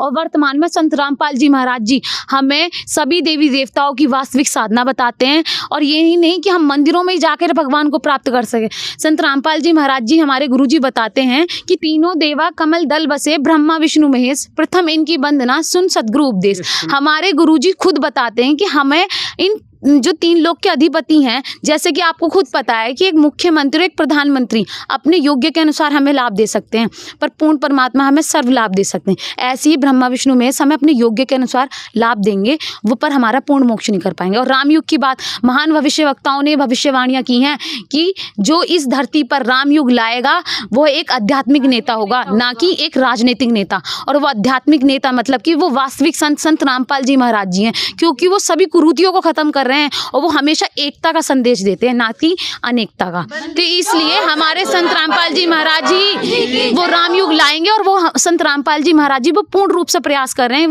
दर्शकों, आज के इस विशेष कार्यक्रम दीपावली पर महाखुलासा ऐसे न्यूज ने आपको जो एक कार्यक्रम दिखाया है, पवित्र शास्त्रों के आधार पर उठेगा रहस्यों से पर्दा। तो संत रामपाल महाराज के समर्थकों ने वो पर्दा उठा दिया है। आज इन्होंने रामचरितमानस, हमारे जो पवित्र शास्त्र हैं, गीता जी, इन सभी में से प्रमाण करके बताया है कि राम से ऊपर जो आदि राम भगवान है, उनकी भक्ति करने से ही जो है मोक्ष की प्राप्ति हो सकती है। और दूसरे साथ ही साथ इन्होंने ये भी बताया कि दीपावली का जो महापर्व है उसे मनाने का किसी भी शास्त्र में उल्लेख नहीं है। और संत रामपाल महाराज के समर्थकों ने जो भी बातें बताई वो कहीं ना कहीं शास्त्रों से प्रमाणित थी। इससे कहीं ना कहीं संत रामपाल जी महाराज के ज्ञान को झुठलाया नहीं जा सकता, क्योंकि संत रामपाल महाराज ही यहाँ पर एक सनातन हितैषी होने का बिल्कुल छवि बनाते हैं, क्योंकि इन्होंने इतने सारे रहस्यों का खुलासा किया है। तो कहीं ना कहीं अब आप इस निर्णय तक पहुँच सकते हैं, क्योंकि शास्त्र आपके घर भी रखे हैं और सभी के घर रखे हैं। जो भी बातें यहाँ पर लोगों ने करी हैं, उनका जो इन्होंने आंसर दिया है शास्त्रों के आधार पर,